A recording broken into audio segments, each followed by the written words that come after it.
여러분 안녕하십니까.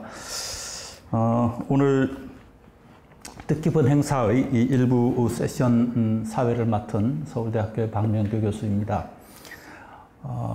먼저 이 더운 날씨 또 코로나 상황 때문에 어디 모이기가 참 쉽지 않은 때 이렇게 많이들 와주셔서 감사합니다. 또 통일평화연구원 창립 14주년을 축하합니다. 개인적으로도 참 감회가 남다르고 한국 사회에 이렇게 굉장히 중요하고 의미 있는 기관으로 자리매김해서 또 오늘날까지 이렇게 좋은 역할을 하는 기관이 될 수 있게 된 것을 대단히 기쁘게 생각하고 임경훈 원장님을 비롯해서 여러 연구원 식구들께 감사의 말씀을 드립니다. 오늘 행사는 우리 다들 느끼겠지만 대단히 그 시적절한 그 회의가 아닌가 생각합니다. 한국전쟁 70주년 이제 다음 주면 정말 70주년을 맞게 되는데 70년이라고 하는 역사는 보통 역사를 연구하는 사람들이 70년이 되면 이제 역사로 다룰만 하다고 보통 생각합니다. 왜냐하면 외교문서 같은 것들 대단히 그 비밀로 분류되어서 잘 공개되지 않는 것도 70년이 되면 일반적으로 다 공개가 되고 또 70년의 사건에 연루되었던 사람들이 대부분 다 이제 퇴장하는 때이기 때문에 어떤 그 정치적인 부담도 상대적으로 좀 적고 해서 보통 70년이 지나면 큰 부담 없이 역사적인 사건으로 다룰 수 있게 되고 역사적인 사건으로 다룰 수 있다는 얘기는 거꾸로 말해서 조금 더 냉정하고 분석적이고 객관적으로 우리 자신에 대한 평가와 외부의 평가를 할 수 있는 그런 어떤 여건이 갖추어진다는 뜻이기도 합니다. 실제로 여러분 지난 70년 동안 세계사를 돌이켜보면 엄청난 일들이 벌어졌습니다. 뭐 얘기할 필요가 없이 정말 난공불락 같았던 소련이 사라졌고요. 전 세계를 규정했던 냉전이 어디로 갔는지 없어지고 소위 세계화와 그 전 세계 지구촌화가 참 급격히 진행이 되었습니다. 한국과 똑같이 분단되었던 독일이 이미 통일된 지 30년이 되어서 지금 독일의 젊은이들은 분단 독일을 기억조차 하지 못합니다. 이런 그 대전환을 경험한 지난 70년인데 아쉽게도 지금 한국은 여전히 그 70년 전의 역사가 역사화되지 못하고 현안으로 남아 있습니다. 지난 한 3년, 2018년부터 비로소 한국에도 평화가 제도화되어서 이제 묵은 과거가 역사화하는가라는 기대를 우리 모두 했던 기억이 생생한데 지금 만 2년이 되지 않아서 오늘날 지금 우리가 보고 있는 현실은 한국의 70년은 역사화되기가 참 어렵구나 하는 것을 깨닫게 합니다. 마음도 무겁고 참 불편하기도 한 현실이지만 우리로서는 감당할 수밖에 없는 일이고 또 감당해야 되는 일이어서 그래도 서울대학교가 이 이슈에 대해서 정면으로 다루려고 하는 이 회의의 의미가 그래서 더욱 뜻깊게 느껴지는 것 같습니다. 그런 이제 한반도를 생각해 보면 아까 임경훈 원장님 그 말씀에서도 있었지만 어떤 상황이 있어도 행위자의 중요성이 참 중요하고 우리도 분명히 우리의 실천과 행위자의 어떤 그 판단에 의해서 새로운 미래를 열어갈 가능성을 끊임없이 탐색해야 하겠습니다만 또 동시에 참 역사의 경로 의존이라고 할까요? 참 이 구조가 가지고 있는 그 제약의 어떤 틀을 또 냉정하게 인식하는 것이 그 행위자의 선택의 폭을 넓히고 실현 가능하게 만드는 조건이 되지 않을까 생각합니다. 이제 그런 면에서 보면 지금 이 70년의 한국의 이 과거가 여전히 역사화되지 못한 이유가 뭐냐?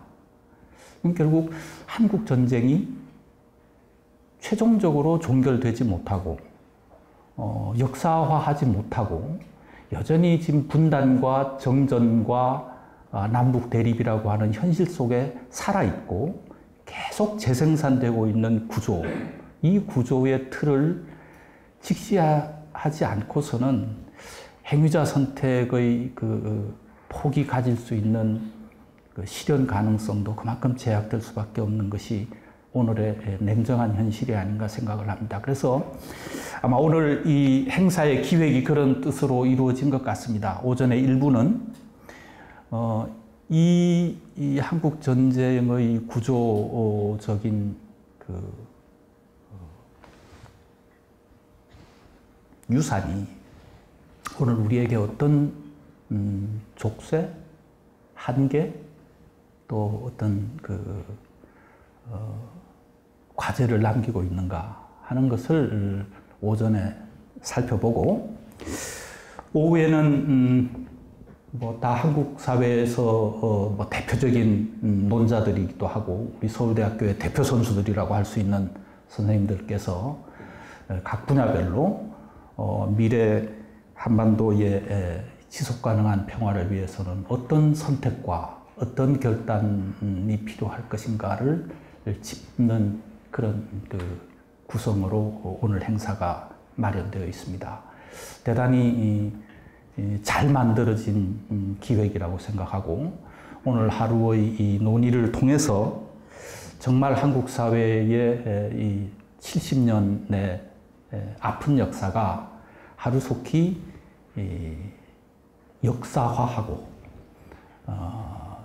평화와 새로운 미래를 우리가 열어가는 그런 시대가 오기를 기대합니다. 오늘 이 방식에 대해서 잠깐 말씀드리겠습니다. 우리 모두가 지금 새롭게 경험하고 있는 이 코로나 상황에서의 세미나, 며칠 전에도 제가 이 비슷한 회의를 하나 했는데, 결국은 발제도 토론도 다 1인화하는 방식이 가장 지금 좋은 것 같습니다. 그래서 한 분씩 나와서 발표를 하시고 토론도 한 분씩 나와서 토론을 하시는 것으로 하겠습니다. 시간은 발제자는 15분에서 20분을 사용해 주십시오. 15분 넘으시면 오케이. 20분을 넘으시면 안 됩니다. 맥시멈 20분으로 발제를 해주시고, 토론자 선생님들께는 7분에서 10분을 활용해 주시면 감사하겠습니다.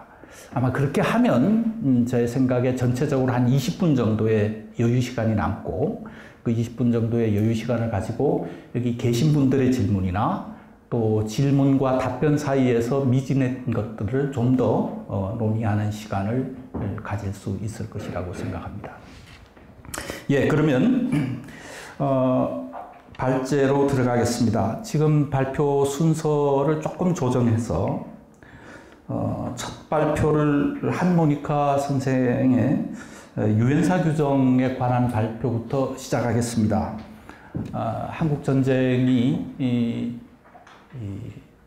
마무리되면서 유엔사 체제가 성립이 되었고, 지금도 유엔사는 살아 있어서 그 기능과 향후 역할을 둘러싸고 여러 가지 현안이 되고 있는 것이 사실입니다. 그런 점에서 이 유엔사 규정, 유엔군 사령부의 DMZ 관리라고 하는 한모니카 선생의 발제는 70년 전 한국 전쟁의 유산을 살피는 작업임과 동시에 오늘 우리가 살펴봐야 할 대단히 중요한 구조적인 변수 하나를 짚는 작업이 되지 않을까 생각합니다. 예, 그러면 한모니카 선생님 부탁합니다.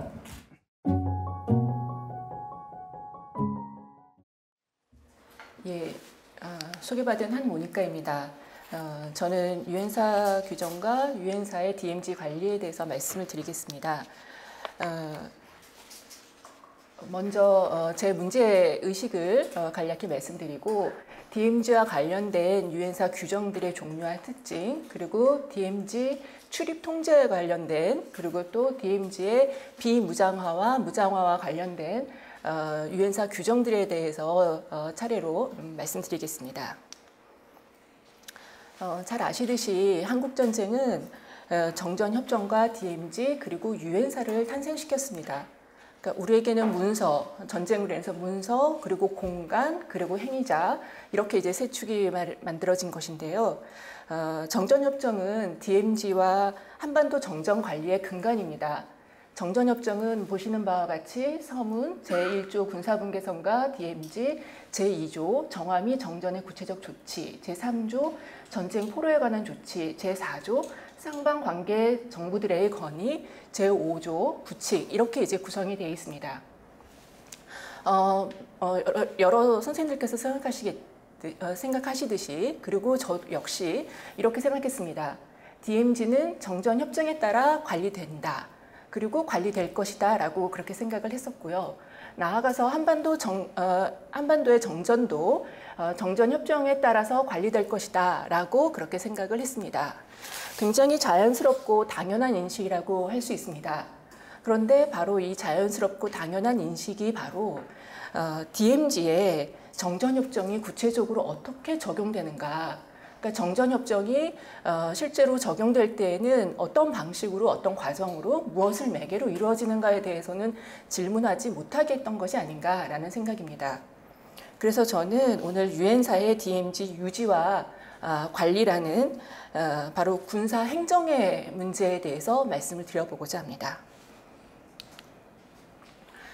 이런 이제 질문들을 갖게 된 몇 가지 이유, 배경이 있습니다. 첫 번째는 바로 이제 지난해에 굉장히 많이 우리가 실감을 하기도 했었는데요. 유엔사의 DMZ 출입 통제들의 사례들이 아주 여러 건이 있었습니다. 그리고 한국 사회에서 그것이 굉장히 중요한 큰 논란이 되었는데요. 한독통일자문위원회 독일 정부 대표단이 고성 GP, 보존 GP로 선정된 곳이거든요. 방문 불허, 그리고 통일부 장관이 대성동을 방문할 때 동행 취재진의 방문을 불허, 한국 지상작전사령관과 미국 7공군 사령관이 철원 GP를 방문할 때 출입 규정에 어긋났다라고 해서 그 위반 논란 등이 있었습니다. 그런데 이때 유엔사가 제시했던 이유들이 바로 안전상의 이유 그리고 규정의 위반이었습니다. 그러니까 정전협정을 위반했다가 아닙니다. 규정을 위반했다 이것인데요. 바로 유엔사는 정전협정상 자신이 출입 통제를 하는 그것을 행사하는 권한은 너무나도 당연한 것이고 그것 말고 규정을 위반했다라고 문제를 제기한 것입니다. 그렇다면 그 규정은 무엇일까 의문이 드는데요. 그냥 통상적으로 정전협정이겠거니 생각할 수도 있지만 사실 그 규정은 정전협정이 아니라 유엔사 규정이었던 것입니다. 그런데 그에 대해서는 보도가 되지도 않았었죠. 그리고 이제 두 번째 질문의 배경은 정전협정의 핵심 조항들이 다 사문화되어 있다는 것입니다. 앞서 중요한 많은 연구들에서 정전협정의 사문화, 핵심 조항들이 사문화되었음이 많이 지적되었습니다. 오늘 토론자로 모신 최철영 선생님도 그 정전협정의 사문화의 문제점 그리고 그것을 어떻게 대안적인 협정으로 바꿔야 될 것인가에 대해서 굉장히 중요한 연구들을 해주셨었습니다. 정전협정, 쌍방 간의 합의가 아닌 행위를 통해서 무실화되었다. 한반도의 적대 쌍방을 규율하는 어떠한 당사자 간의 합의 규범도 존재하지 않는 공백 상태를 야기했다라고 그렇게 이제 정확하게 표현을 해주셨습니다. 그림에서 보시는 바와 같이 처음에 이 사진은 63년도에 비무장지대 남방 한계선에 설치된 철조망입니다. 오늘날의 이런 모습을 전혀 상상할 수가 없을 정도의 모습이고요. 그리고 67년도 8월부터 이 철책 작업이 시작이 되는데요. 이렇게 이제 오늘날의 철책의 모습의 원형이라고 할 수도 있는 이 철책들이 남방 한계선에 설치가 되기 시작을 했습니다. 67년도 8월부터. 그리고 이것은 이제 GP이고요. 그리고 GP 앞에 있는 철책의 모습입니다. 2중 3중으로 되어 있죠. 이거는 이제 DMZ 안에 설치되어 있기 때문에 그야말로 정전협정의 위반 사항을 아주 대표적으로 보여주는 것입니다. 여기도 DMZ 안에 있는 GP와 철책의 모습입니다. 바로 이 핵심 조항들이 사문화의 결과가 또 혹은 이 사문화를 가져오게 된 어떤 행위들, 그 과정들이 바로 DMZ의 무장화였고 그것이 남북한 간의 긴장 고조로 이어졌고 그것은 곧 적대 행위와 직결되는 것이었으며 정전협정에서 가장 중요하다고 명시했던 적대 행위의 금지, DMZ의 비무장화라고 하는 것이 어긋나게 되었다라고 할 수 있습니다. 세 번째 질문의 배경은 바로 정전협정 체결 당시에 예측하지 못한 정세들의 변화입니다. 그러니까 오늘날 환경이 많이 달라졌죠. 정전협정이 체결될 때에는 어떻게 하면 다시 한반도에서 전쟁이 벌어지지 않게 할 것인가, 그것이 가장 중요한 초점이었고 그것을 기반으로 해서 정전협정이 만들어졌다라고 보는 것이 타당할 것입니다.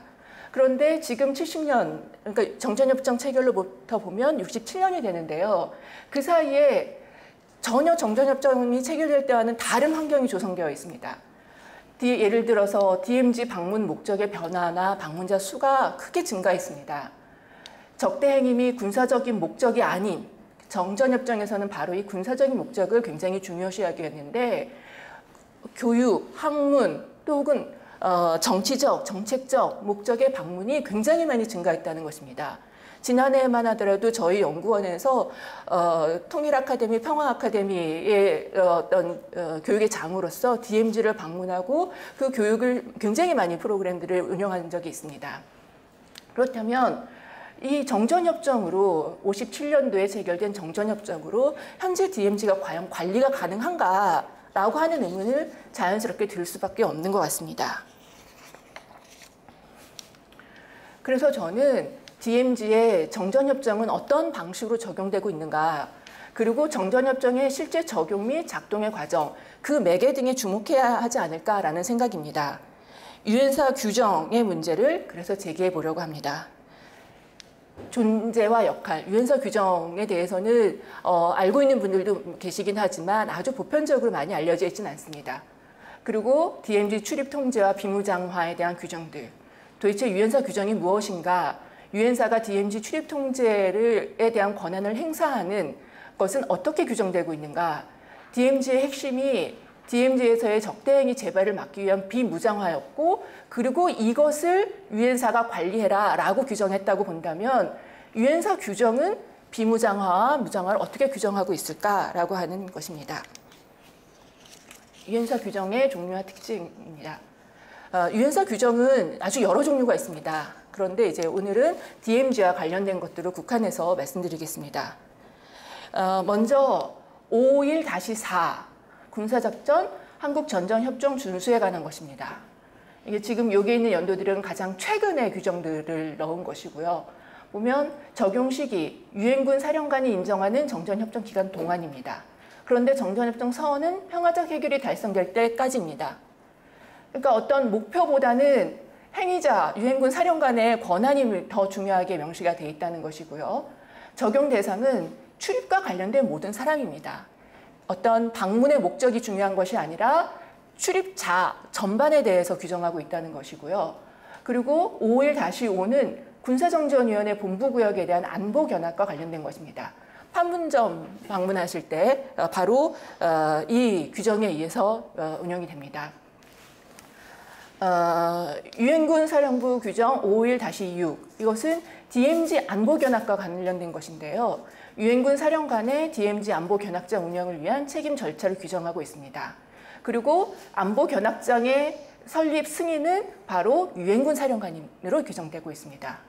승인 견학장, 도라전망대, 제3땅굴, 상승전망대, 태풍전망대, 열스전망대, 제2땅굴, 백골전망대, 요양보 승리전망대, 칠성전망대, 제3땅굴, 을지전망대, 금강전망대. 제가 일일이 다 읽었는데요. 여기 아마 한두 번씩은 다 다녀오셨을 것입니다. 우리가 방문했을 때는 잘 인식하거나 느끼지 못했지만 우리가 이곳들을 다 방문했을 때 답사할 때는 이 규정들에 의해서 운영된 것이다라고 알 수 있습니다. 생각하시면 되겠습니다.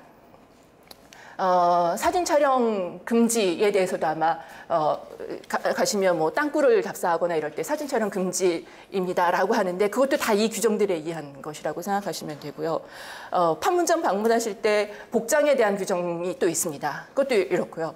14일 전에 방문 승인 신청서를 제출해야 되는 것도 이 규정들입니다. 그리고 525-2의 군사작전은 대성동 민사행정에 대한 것으로 이것도 대성동에 출입하는 모든 인원에 해당됩니다. 유엔사 군정위 비서장이 감독을 하게 되어 있습니다. 근데 이 규정이 하나가 아니라 하나가 아니라는 걸 말씀드렸고 계속해서 개정되어 왔습니다. 규정이니까 어떻게 보면 당연히 개정될 수 있는 것이죠. 정전협정은 그대로 있는 반면에 유엔사 개정은 계속 개정되었다라고 하는 것을 말씀드릴 수가 있고요. 제가 확인한 것들만 보면 81년도에서 19년까지 최소 6번이 개정된 것 같습니다. 그러니까 제가 확인한 정도가 이 정도니까 최대한 수집해서 본다고 한 것이 이 정도니까 더 많이 있을 수 있다는 걸 말씀드립니다. 그리고 특히 2000년대에 개정이 빈번했습니다. 2010년대에 최소 4번이고요. 이건 아마도 DMZ의 성격 변화에 대한 사회적인 요구가 굉장히 많았던 것, 그리고 한국 정부의 DMZ 및 대북 정책의 변화가 아주 극심했습니다. 정권에 따라서. 그리고 미국의 유엔사의 재활성화 정책과 관련된 변화로 보입니다. 출입 통제 관련 절차는 앞서 뒤에 말씀드리겠지만 세분화되어 왔고 중화기 및 확성기 배치는 사후적 명문화되었고 그리고 유엔사와 한국군의 관계 설정의 문제가 이 규정들의 변화로 나타났습니다. 이 앞에 두 가지는 뒤에서 말씀드릴 거고요. 유엔사와 한국군의 관계 설정에 대해서는 따로 말씀드리지 않을 거기 때문에 지금 간단히 말씀드리겠습니다. 이 규정에 보면 한국군 주도 이 유엔사와 한국군의 관계 설정 문제는 바로 잘 아시듯이 새로운 연합방위사령부의 전작권이 이양과 관련된 문제였습니다. 그래서 이렇게 되면 유엔군 사령관과 국군의 지휘관계가 단절되기 때문에 이에 대한 대안을 마련할 필요가 있었고 그래서 이제 어떤 연구자에 의하면 그러면 단절되면 단절되는 대로 그 창당 부분의 권한을 국군이 인수하면 된다. 그러면 되는 문제다라고 했지만 미국은 유엔사를 오히려 강화시키고 국군에 대한 지휘관계를 설정하는 방식으로 개정이 이루어집니다. 2018년 6월 10일자에 유엔군 사령부 관련 약정 및 전략 지침이라는 것이 나오는데 이게 미 합참이 만들었습니다.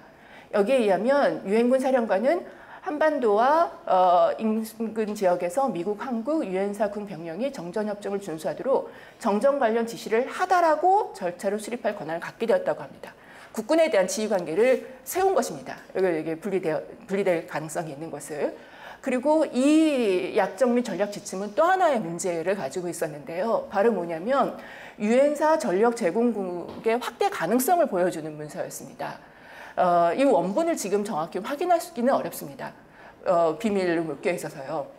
그런데 여기에 전력 제공국에 일본이 포함될 가능성을 갖고 있었고 그래서 한국 국방부 장관이 2019년도 10월인가에 이 전략 지침은 한국과 의견이 배치되는 것이다 라고 해서 유엔사 회원국들에게 한국 정부의 입장문을 배포를 했습니다.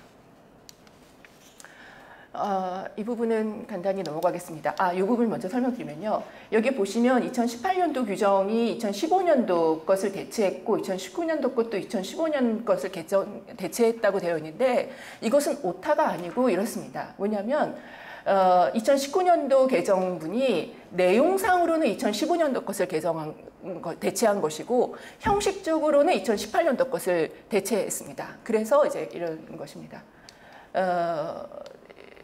대체된 것은 거의 달라진 게 없는데 글자체가 달라진 것과 이 부분이 강조된 것 이상입니다. 시간 관계상 넘어가겠습니다.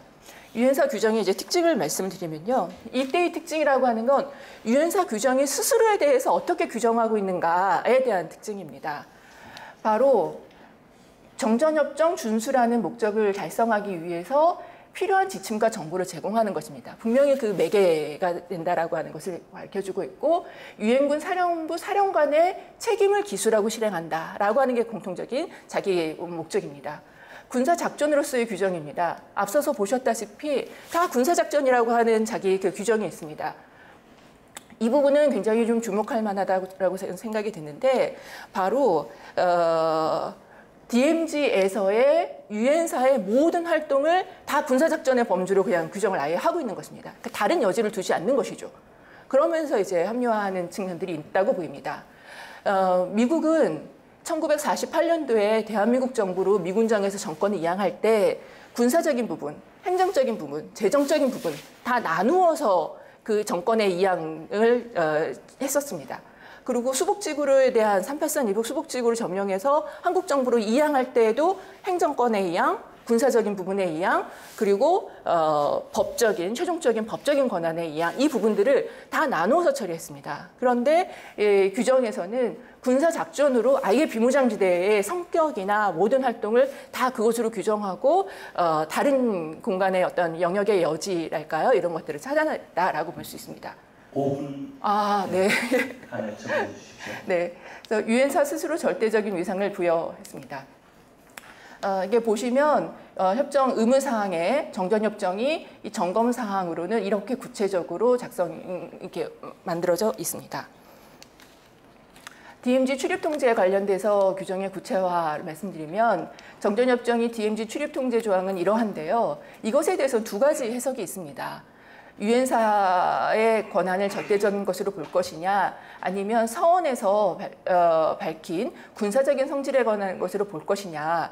그런데 이 중에서 이렇게 해석의 여지가 있는 것을 유엔사는 1의 입장을 고수하고 있다라고 하는 것이고 출입 신청과 허용에 대한 규정도 86년도 버전에서는 이렇게 간단하게 되어 있는데요. 2018년도 부분을 보면 아주 세분화했고 시간도 훨씬 더 오랫동안 해서 규정을 하고 있다고 할 수 있습니다.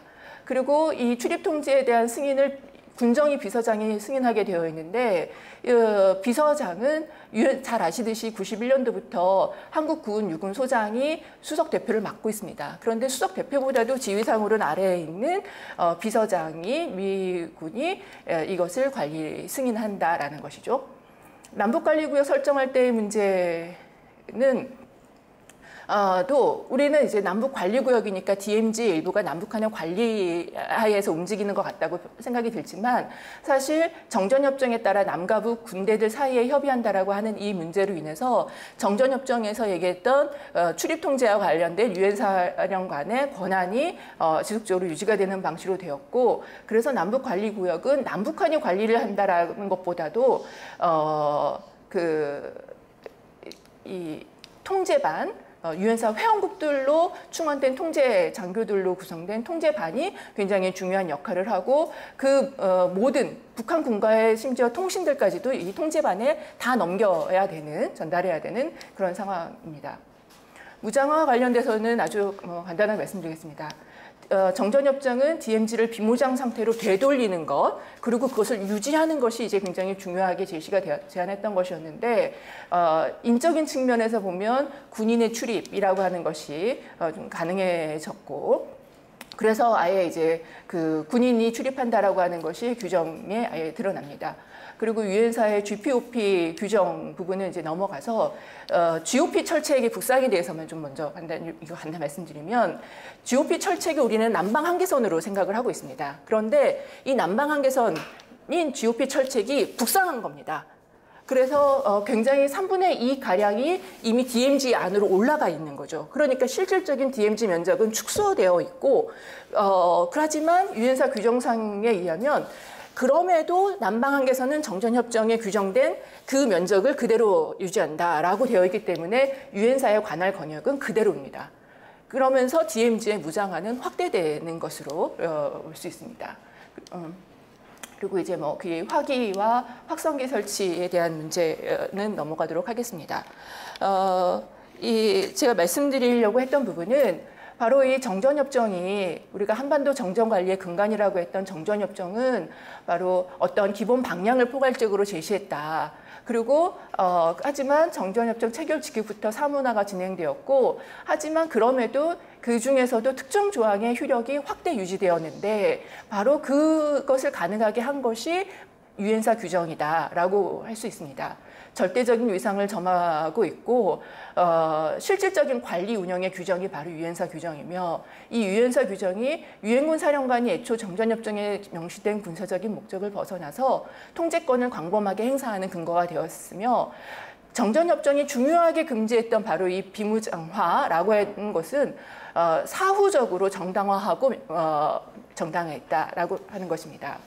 한국전쟁은 정전협정과 DMZ 그리고 그것을 관리할 유엔사를 남겼는데 바로 이 유엔사가 유엔사 규정을 통해서 그의 역할을 확대해 왔다. 그리고 그래서 이 비무장지대의 변화나 한반도 정전의 변화라고 하는 것은 남북 유엔사 3자 간이 어떻게 단순히 변화시킬 수 있는 차원이라기보다는 북한과 유엔사 간의 어떤 관계 그리고 남한과 유엔사 그리고 남한과 북한과의 각각의 관계들이 복잡하게 얽혀서 이것을 제약하고 그것을 유엔사 규정이 한반도나 DMZ의 변화를 제약하는 그런 역할을 하고 있다. 그리고 할 수도 있다. 이런 말씀을 드립니다. 예, 조금 초과한 것 같습니다. 감사합니다.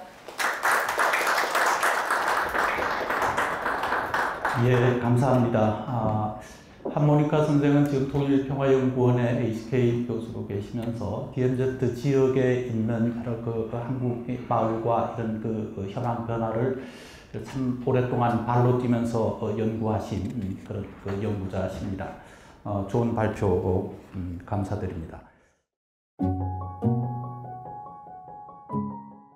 그럼 두 번째로 김범수 교수님의 발표를 듣겠습니다. 김범수 교수님은 지금 서울대학교 자유전공학부에 계시고 원래 정치학 전공하셨고 오늘은 아마 이 한국 전쟁이 한국 민족주의의 분화에 어떤 영향을 미쳐서 오늘까지 그 유산이 이어져 오는가에 대해서 발표를 해 주실 것입니다.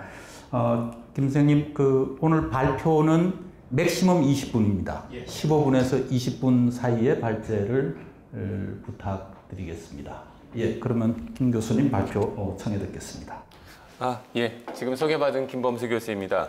오늘 제가 아침에 항상 요즘 그렇습니다만 매주 화요일이나 이렇게 월요일마다 집사람이 집에 없고 제가 아침에 막내를 챙겨서 유치원까지 보내고 와야 되는 바람에 좀 약간 늦었습니다. 그래서 죄송하다는 말씀 드리고요.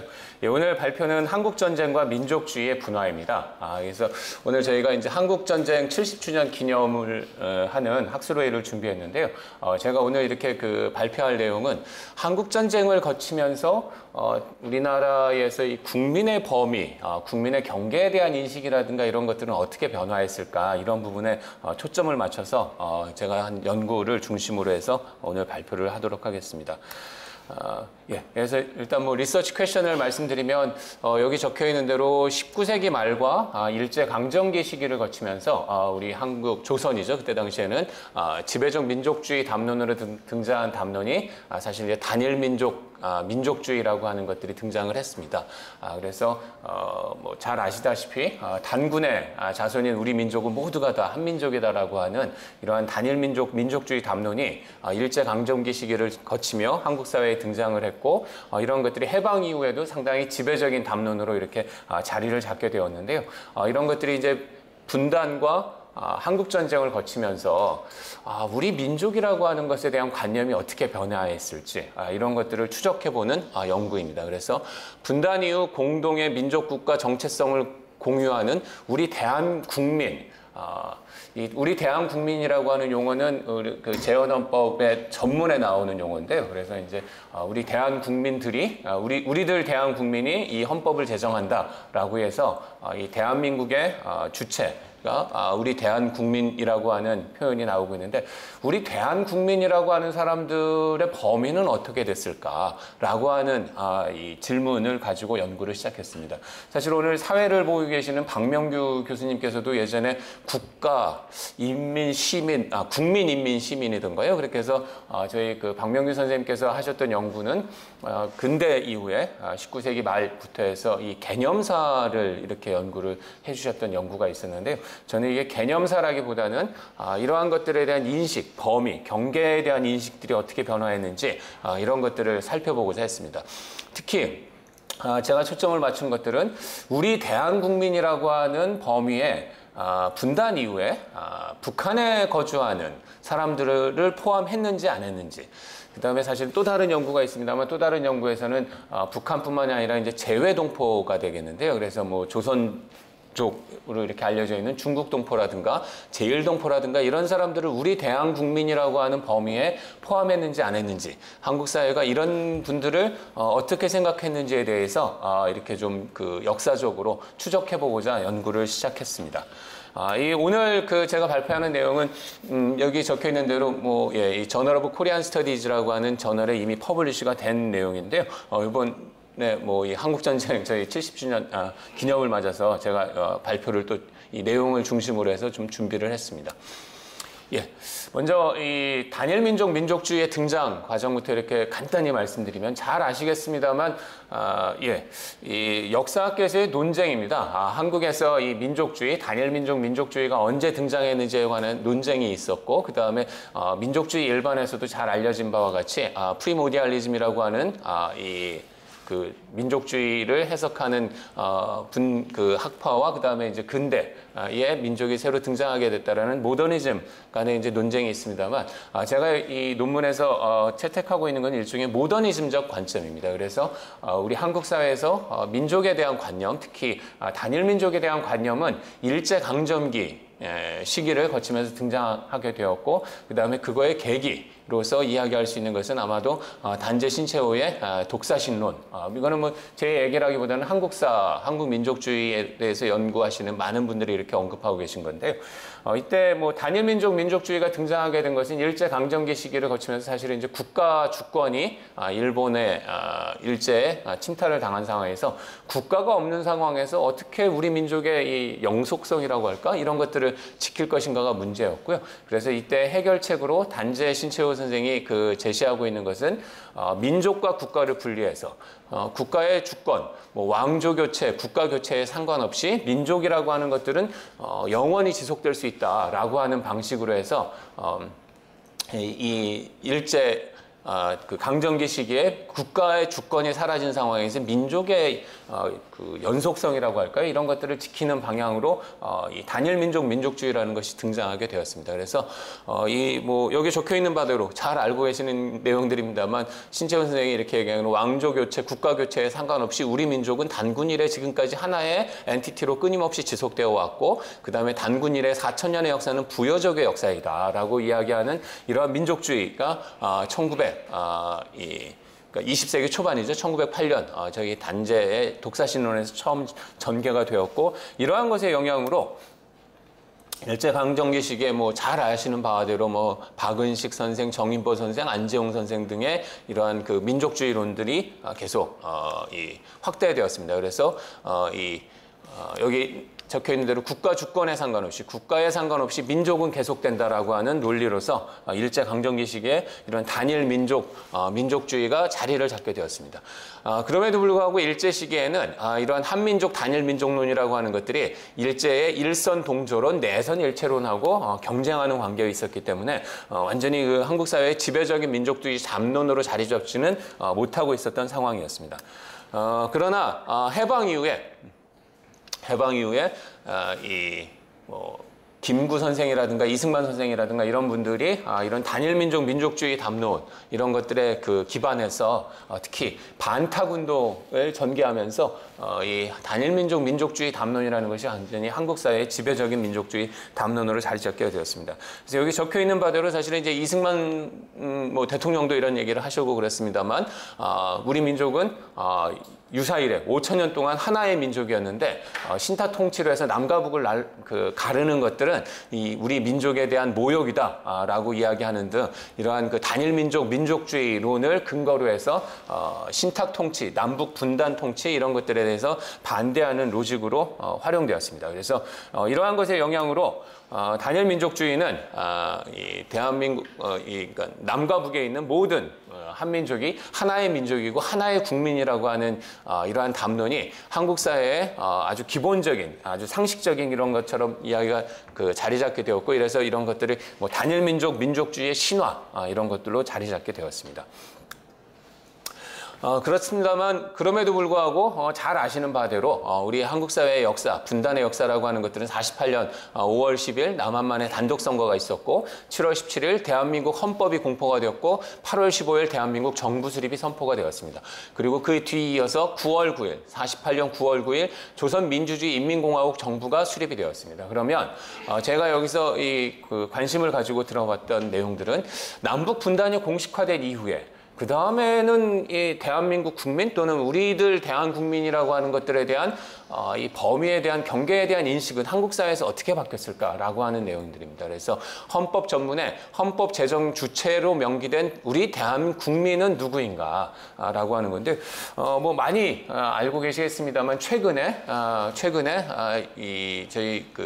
이런 주제를 가지고 연구하는 경우에는 사실은 이제 서베이를 많이 하고 있습니다. 그래서 서베이를 통해서 뭐 국민 의식 조사라든가 저희 통일 의식 조사 같은 이런 서베이를 하고, 이런 서베이 결과로 사람들의 생각이 이렇구나라고 하는 것들을 보여주고 있는데, 이 분단 이후의 시기에는 사실은 서베이 자료라든가 이런 것들이 남아있지 않은 상황이기 때문에 저의 경우는 어떻게 이런 것들을 보여줄 수 있을까를 고민을 했고, 이런 것들을 신문 기사를 통해서 이렇게 보여주고자 했습니다. 예, 뭐 여기는 이제 이 대한민국 전문, 이 헌법 전문, 제한헌법 전문인데요. 유구한 역사와 전통에 빛나는 우리들 대한국민은 쭈루루루 갔다가 7월 12일 이 헌법을 제정한다라고 되어 있습니다. 그래서 이런 헌법 제정의 주체인 우리들 대한국민이 과연 북한에 거주하는 북한 주민을 포함하는 것인지 아닌지, 이런 것들이 제 연구의 주제였습니다. 이와 관련해서 기존 연구들의 상당수는 상당히 이 단일민족 민족주의라고 하는 것들을 강조하면서 이 단일민족 민족주의는 남과 북에 있는 모든 이 한민족을 다 포괄하기 때문에 이 해방 이후에도 이런 단일민족 민족주의가 상당 기간 지속됐다라고 하는 것들이 기존 연구들의 주장입니다. 그래서 여기 뭐 앙드레 슈미드라든가 또는 뭐 이 신기욱 선생님이라든가 이런 분들이 이런 주장을 계속 하셨고요. 이외에도 상당히 많은 민족주의 연구들이 단일민족 민족주의가 상당 기간 동안 분단 이후 상당 기간 동안 도미넌트한 민족주의로 계속되었다라고 주장을 하고 있습니다.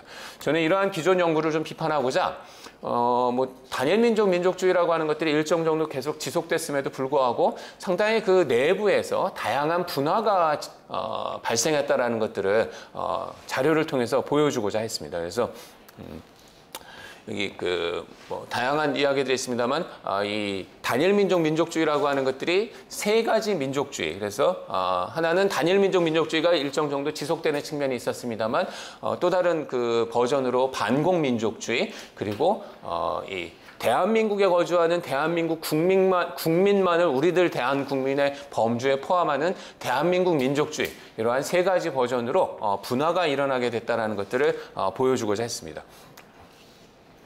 예, 아까 말씀드린 대로 이것들을 어떻게 보여줄까 고민을 했습니다만, 뭐 서베이 자료나 이런 것들이 없는 상황에서 저는 이제 신문 기사 내용들을 좀 이렇게 분석을 하려고 했는데요. 이 신문 기사라고 하는 것들이 뭐 베네딕트 앤더슨이 이제 프린트 캐피탈리즘을 민족주의 발전에서 상당히 프린트 캐피탈리즘이 중요한 역할을 했다라고 이야기를 하고 있는데요.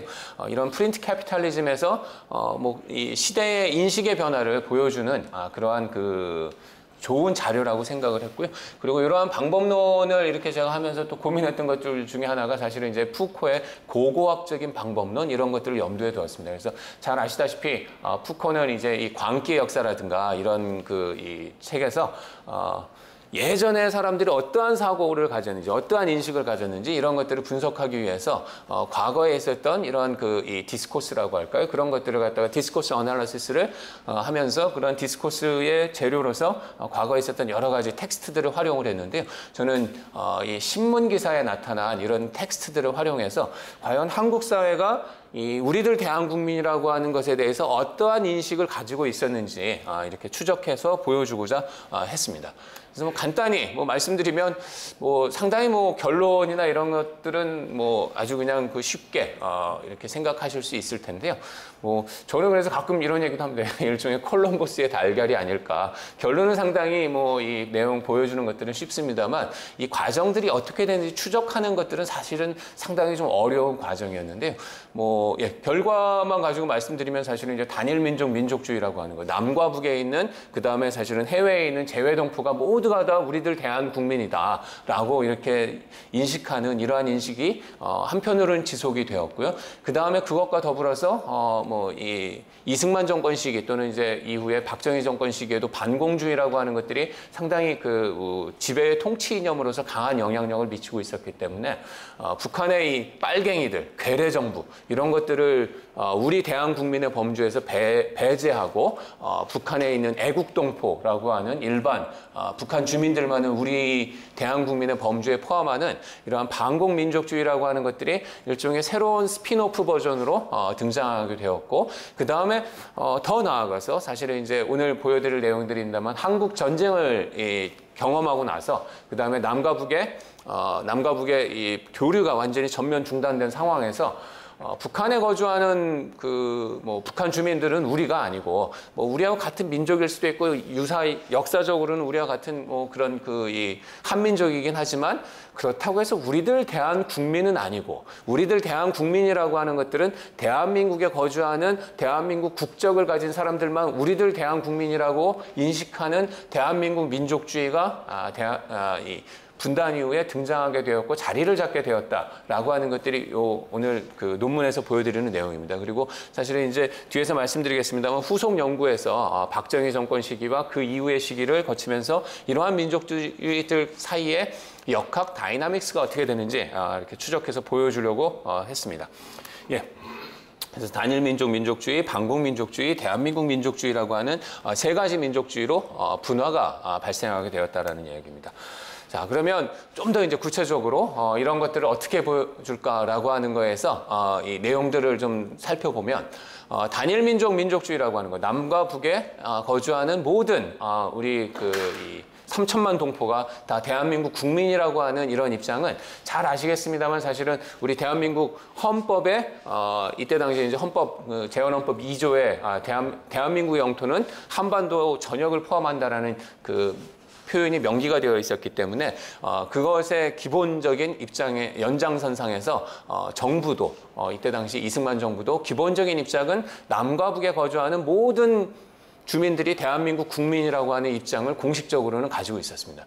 그래서 이러한 그래서 여기 적혀 있는 대로 이승만 정부는 북한의 국가성을 인정하지 않았고 북한은 괴뢰 정부이며 북한 지역에 거주하는 북한 주민은 모두 대한민국 국민이라는 입장을 공식적으로 가지고 있었습니다.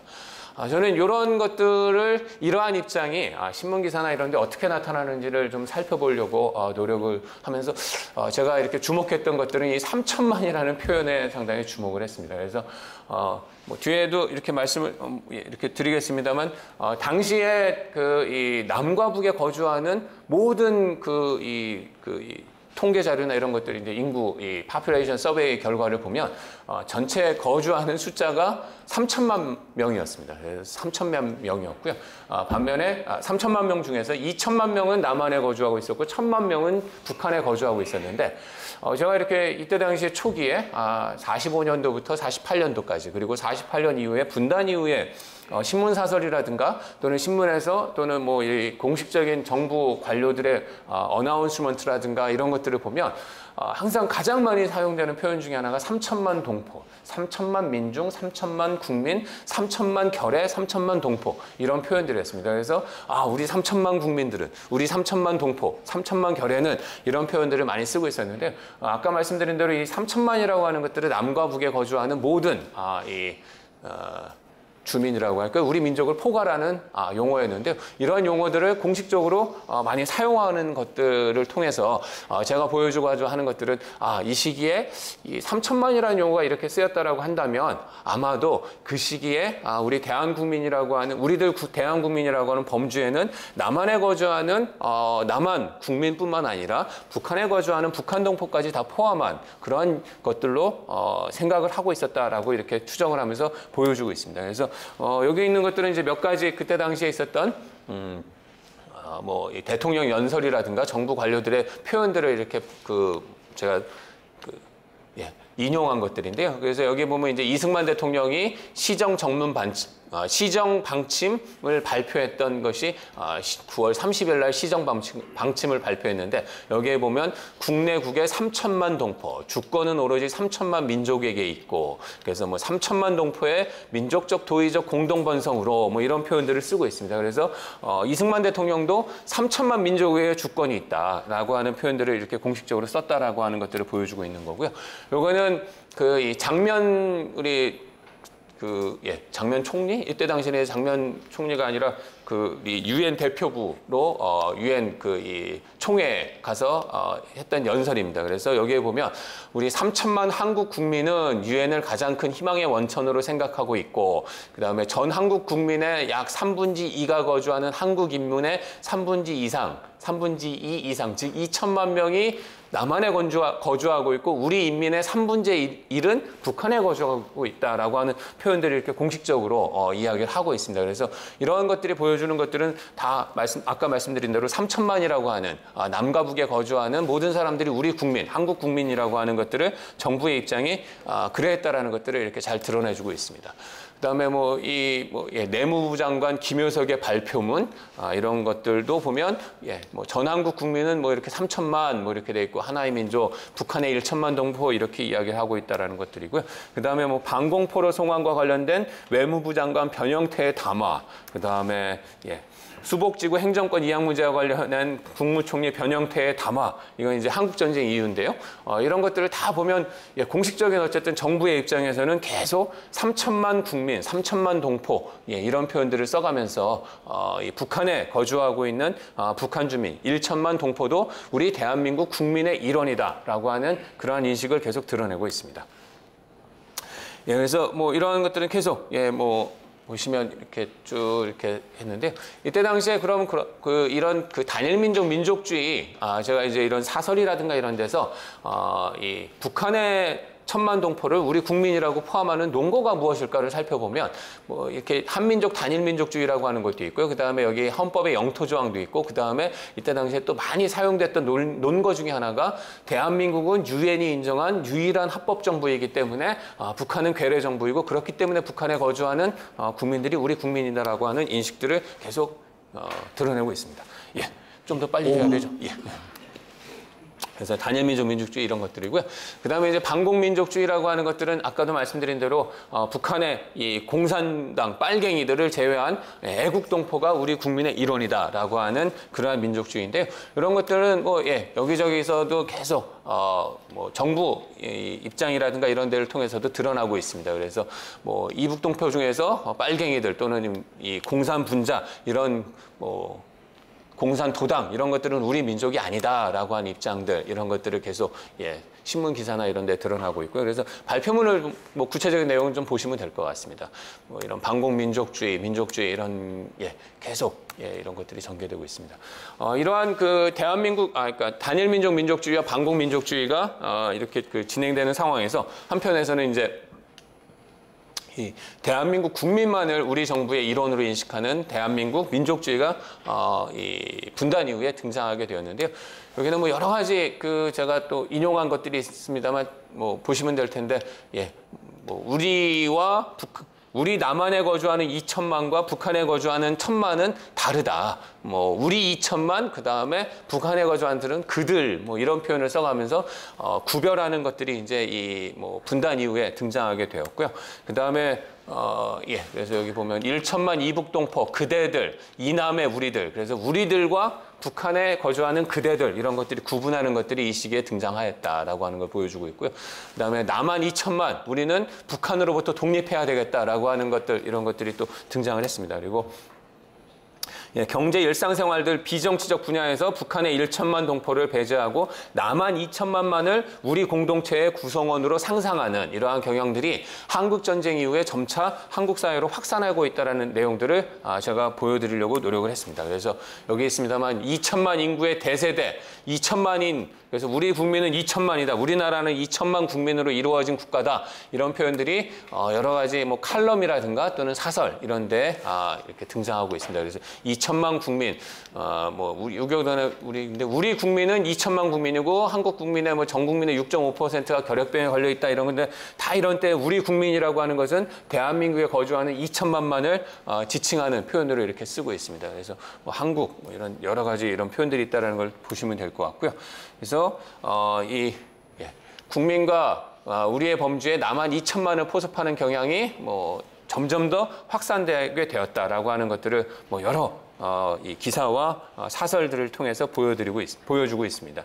그래서 이러한 것들의 이런 것들로서 알 수 있게 된 것들은 이 분단이 되고 한국 전쟁을 거치면서 민족주의에서 계속 뭐 이야기가 많이 되는 상상의 공동체인데 한국 사회에서 새로운 상상의 공동체가 등장하게 되었다. 그래서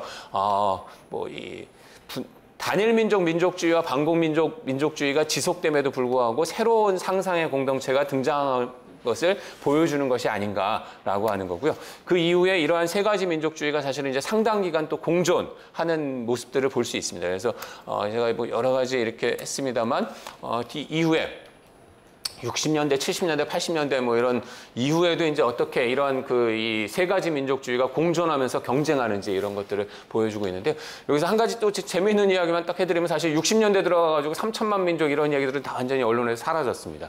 이때 이제 인구도 남한만의 인구가 3,500만이 되었고요. 그래서 이때 특히 이제 60년대 박정희 정권 초기에는 그냥 우리 남한에 있는 사람들이 좀 더 단결해가지고 북한과 좀 경쟁해서 이겨야 된다 이런 표현들이 많이 나오는데 8.15인데요. 그러니까 68년 8.15 광복절 축사에서 박정희 대통령이 처음으로 남북한의 5천만 국민이라는 표현을 썼고요. 그 다음에 그 이후에 7.4 남북 공동성명까지 이어지는 이 기간에는 또 5천만 국민이라는 표현이 상당히 언론에 또 많이 등장을 합니다. 그러다가 유신 뭐 이런 거 이후에 이제 반공민족주의로 전환되는 것들을 또 볼 수 있게 돼서 이 국민의 경계, 우리 대한 국민이라고 하는 것들이 남한에 거주하는 뭐 남한 국민들만 포함하는지 북한 주민들도 포함하는지에 대해서는 한국 사회에서 상당히 이 경계가 많이 변화해 왔습니다. 그래서 이건 각 정부마다 이런 것들이 어떻게 변화해야 하는지 제가 뭐 나름 생각하는 것들의 그냥 기본적인 아이디어들을 이렇게 적은 거고요. 사실 이 뒷부분에서 이 전두환 정부, 노태우 정부, 김영삼 정부, 김대중 정부 뭐 이 기간 때 특히 전두환 정부, 노태우 정부, 김영삼 정부 시기에 이러한 관념이 어떻게 변하는지는 제가 또 다른 논문에서 한번 이렇게 살펴본 적이 있습니다. 그리고 2000년대 이후에 많은 분들이 이렇게 연구를 최근에 2000년대 이후에는 서베이 자료라든가 이런 것들을 통해 가지고 대한민국 민족주의라고 하는 것들이 한국 사회에 확고하게 자리 잡았다라고 하는 것들을 보여주는 연구들이 있습니다. 그래서 이런 것들이 제가 좀 이야기를 했고요. 요거에 이제 이론적 함의를 마지막으로 말씀드리고 그러고 마쳐야 될 것 같은데. 이론적 함의는 뭐 잘 아시다시피 이제 갤러, Nations and Nationalism으로 뭐 민족주의 연구에서 가장 유명한 학자 중에 한 분이신데 갤러가 이야기하기를 민족주의라고 하는 것은 민족의 범위와 그 다음에 그 내셔널 바운더리와 컬처럴 바운더리라고 하는 것들이 일치되어야 한다라고 하는 것들이 이제 민족주의다라고 이렇게 정의를 하고 있는데요.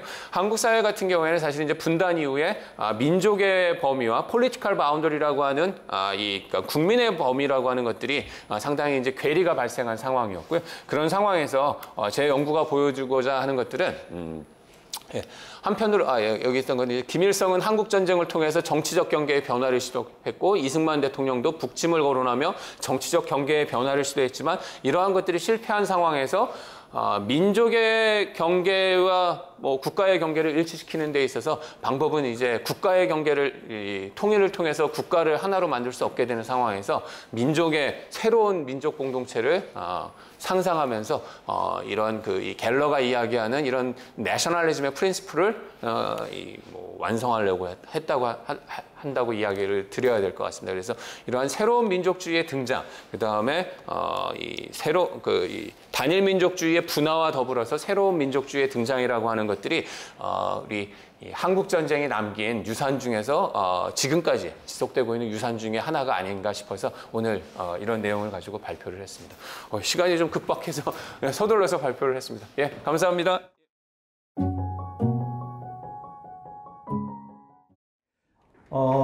세 번째 발표는 김학재 교수께서 발표하시겠습니다. 김학재 교수는 통일평화연구원에 계시고 이 평화의 어떤 국제적인 그 레짐에 관해서 연구하고 좋은 책을 내신 바 있습니다. 방금 소개받은 통일평화연구원의 김학재입니다.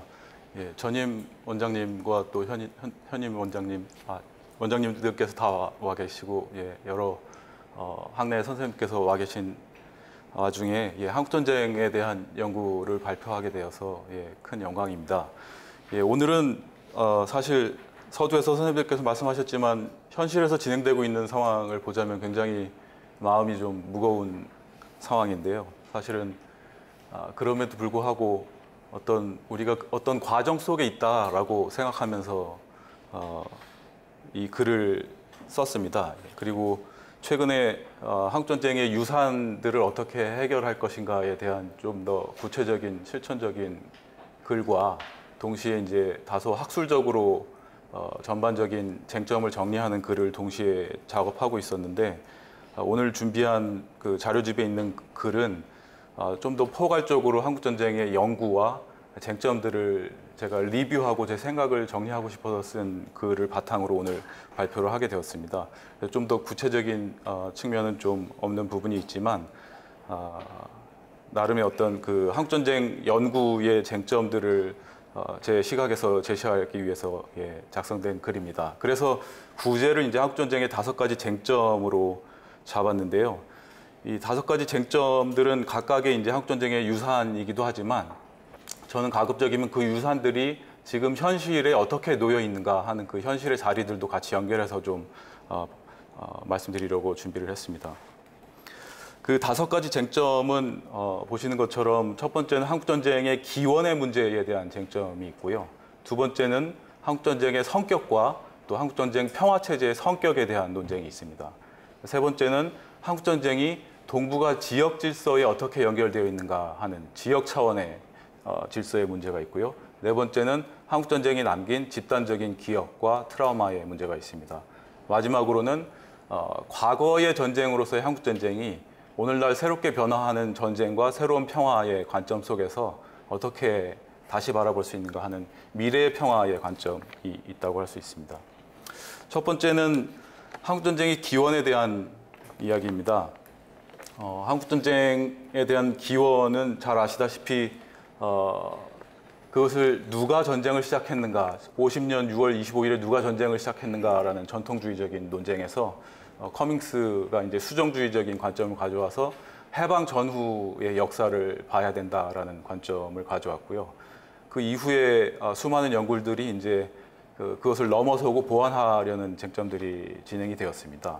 근데 앞서 박명규 선생님께서 얘기해 주신 것처럼 70년이 지난 상황에서 이 전쟁을 되돌아보자면은 그 시기에 있었던 전쟁의 책임 논란에서 조금 멀어져서 전쟁이 어떤 사회과학적 원인으로 발생하는가에 대한 사회학적 분석도 가능하고 추가적으로는 좀 더 멀리 살펴봐서 인간이 왜 전쟁을 하는가, 국민국가는 왜 전쟁을 하고 그 전쟁 양상이 어떻게 변해가는가라는 좀 더 어떤 하나의 현상으로 바라보는 시선도 가능하지 않을까 하는 생각이 됩니다. 그래서 저는 한국전쟁의 기원이 남과 북의 문제도 아니고 단순히 미국과 소련이라는 두 국가의 문제만도 아닌 냉전이 아니었으면 도저히 발발하지 않았을 전쟁이라고 생각하고 있습니다. 그래서 한국전쟁은 기본적으로 냉전 때문에 발발한 전쟁이라고 생각합니다. 그러면 냉전이 왜 시작됐는가라는 기존의 연구들은 보통 47년에 시작을 합니다.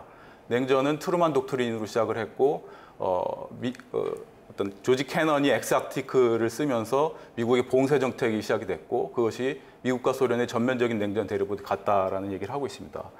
하지만 저는 적어도 냉전은 1차 대전 이후에 미국과 소련이 유럽이 컬랩스하면서 초강대국으로 부상하던 시점에서 이미 예정되어 있던 강대국의 대립이었고 그것이 이념적인 대립이자 군사적 대립이고 경제적 대립으로 나가는 과정이라고 생각한다면은 저는 19세기 초에 서유럽과 동유럽의 격차에서 그것이 기원했다라고 생각하고 있습니다. 그것이 1차 대전 이후에 러시아와 미국이라는 국가의 형태로 반영돼서 시작이 됐고 그것이 세계화되고 군사화된 것이 바로 2차 대전 이후의 양극체제이고 그것이 터져나온 것이 베트남과 한국이었다라고 생각을 합니다.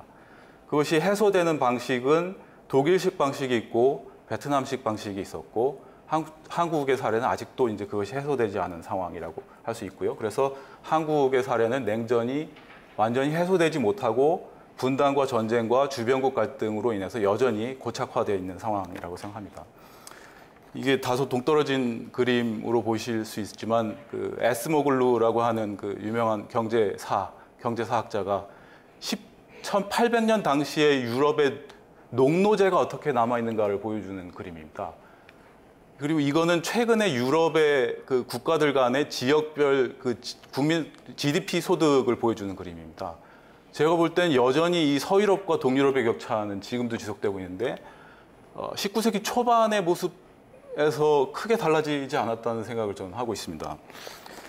그리고 독일은 하필이면 정 가운데 이 서유럽과 동유럽이 마주치는 가운데에서 남부, 서부는 부유하고 동부는 어려움을 겪고 있는 모습이 있고 이 19세기 초반만 하더라도 독일은 후발 국가로서 이 프랑스나 영국에 비해서 선진적인 어떤 그 변화를 겪지 못하고 있던 상황을 있다고 생각합니다. 이런 차원에서 보자면은 한국 전쟁은 냉전 때문에 발발한 것이라고 한다면은 그러면 오늘날 또다시 냉전이 시작되고 있는가? 소위 미중 신냉전이라는 것이 또다시 시작된다면 한국 전쟁은 도저히 해소될 수가 없겠죠. 저는 지금의 미중 분쟁은 절대로 이제 과거의 미소 냉전과 같은 냉전이 전혀 아니라고 생각합니다. 그 이유는 미중 분쟁은 세계 최대 국가인 G2 간의 경쟁이긴 하지만 미국과 소련과 달리 뚜렷한 어떤 전 세계를 제압할 수 있는 슈퍼파워로서의 역량은 다소 부족하고요. 그리고 그 두 국가가 완전히 폐쇄적인 별도의 경제 블록을 구축하지 못하고 있습니다. 뿐만 아니라 미국과 중국이 전 세계의 확산과 그 공감대를 낳고 있는 자기들의 적대적인 이념 체계를 확산할 수 없고요. 그리고 나토나 바르샤바 조약기구 같은 적대적인 군사 동맹을 구축하지 못하고 있습니다. 그렇기 때문에 전 세계의 권력은 더 복잡하게 분산되어 있고 훨씬 상호 연결이 돼 있다고 생각합니다. 미국과 소련의 대립은 저는 그 사회적 기원을 봐야 되는 현상이라고 생각하고 그것을 포스트 지구화 현상으로서 서로 상호 교류와 지구화가 진전됐을 때 그 국가 내부에 발생하는 피해로 인해서 정치가 경직되고 외교가 경직되는 현상으로 볼 필요가 있다고 생각합니다.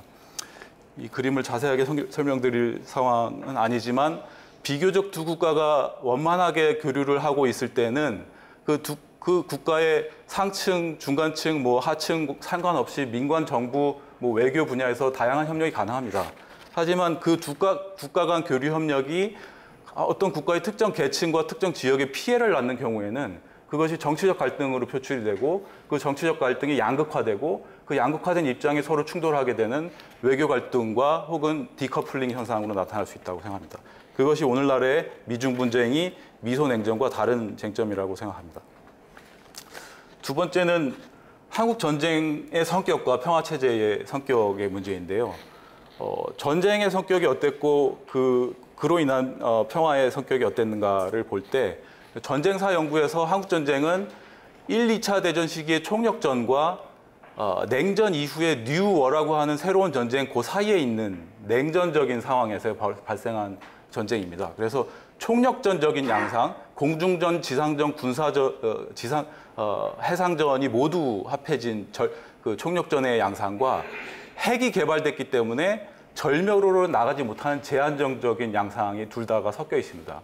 이게 총력전과 제한전의 양상이 섞여 있기 때문에 심리전이나 그 군사작전, 비밀 군사작전의 양상이 섞여 있는 그런 형태에서 발생한 전쟁이기 때문에 이 각 시대별로 전쟁의 개념과 평화의 개념이 달라지는데 이 시대의 전쟁 개념에 따른 평화의 개념은 집단안보, 무장해제, 군축, 공포의 균형, 안보 딜레마, 억제 이런 개념을 통해서 평화를 유지하려고 했던 산물이라고 할 수 있습니다. 그런 상황이었기 때문에 1차 대전 이전 시기에 있던 평화협약이라든가 국제기구를 통한 다자간 협력 체제보다는 어떤 특정한 강대국에 의한 일방적인 보호나 그 어떤 관리 속에서 그 평화가 유지되는 상황이었다고 할 수 있습니다. 한국전쟁은 그 시기에 전쟁 개념이 물질화된 형태이고요. 그것이 NSC-68이라고 하는 그 냉전 안보 전략의 핵심 문서를 통해서 현실화됐고 그 결과가 한국에서만이 아니라 전 세계에 영향을 미쳤던 전쟁으로 재평가를 할 필요가 있습니다. 한국전쟁으로 인해서 미국의 군비 지출이 그 전년도 대비 3배가 폭증해서 그 이후에 미국의 군비 지출은 지속적으로 증가를 했고요. 특히 독일과 일본과 한국과 이탈리아, 영국 등은 미군의 최대 군사기지가 설치된 그런 국가의 형태로 포섭이 됐다라고 할 수 있습니다. 이런 전쟁의 성격이 있었기 때문에 한국전쟁 평화체제는 처음부터 선전포고나 평화협상을 염두에 둔 전쟁이나 협상의 형태로 진행이 안 됐고 순수하게 군사적인 의미로 일단 전투를 멈추자라는 형태의 정전협정으로 체결이 됐습니다. 그리고 아까 하모니카 선생님께서 말씀해 주신 두 교전 국가를 믿을 수가 없으니까 물리적으로 분리해 놓자라고 하는 파티션과 디비전의 형태로 강대국에 의해서 이 정전체 DMZ이 설치가 됐고요.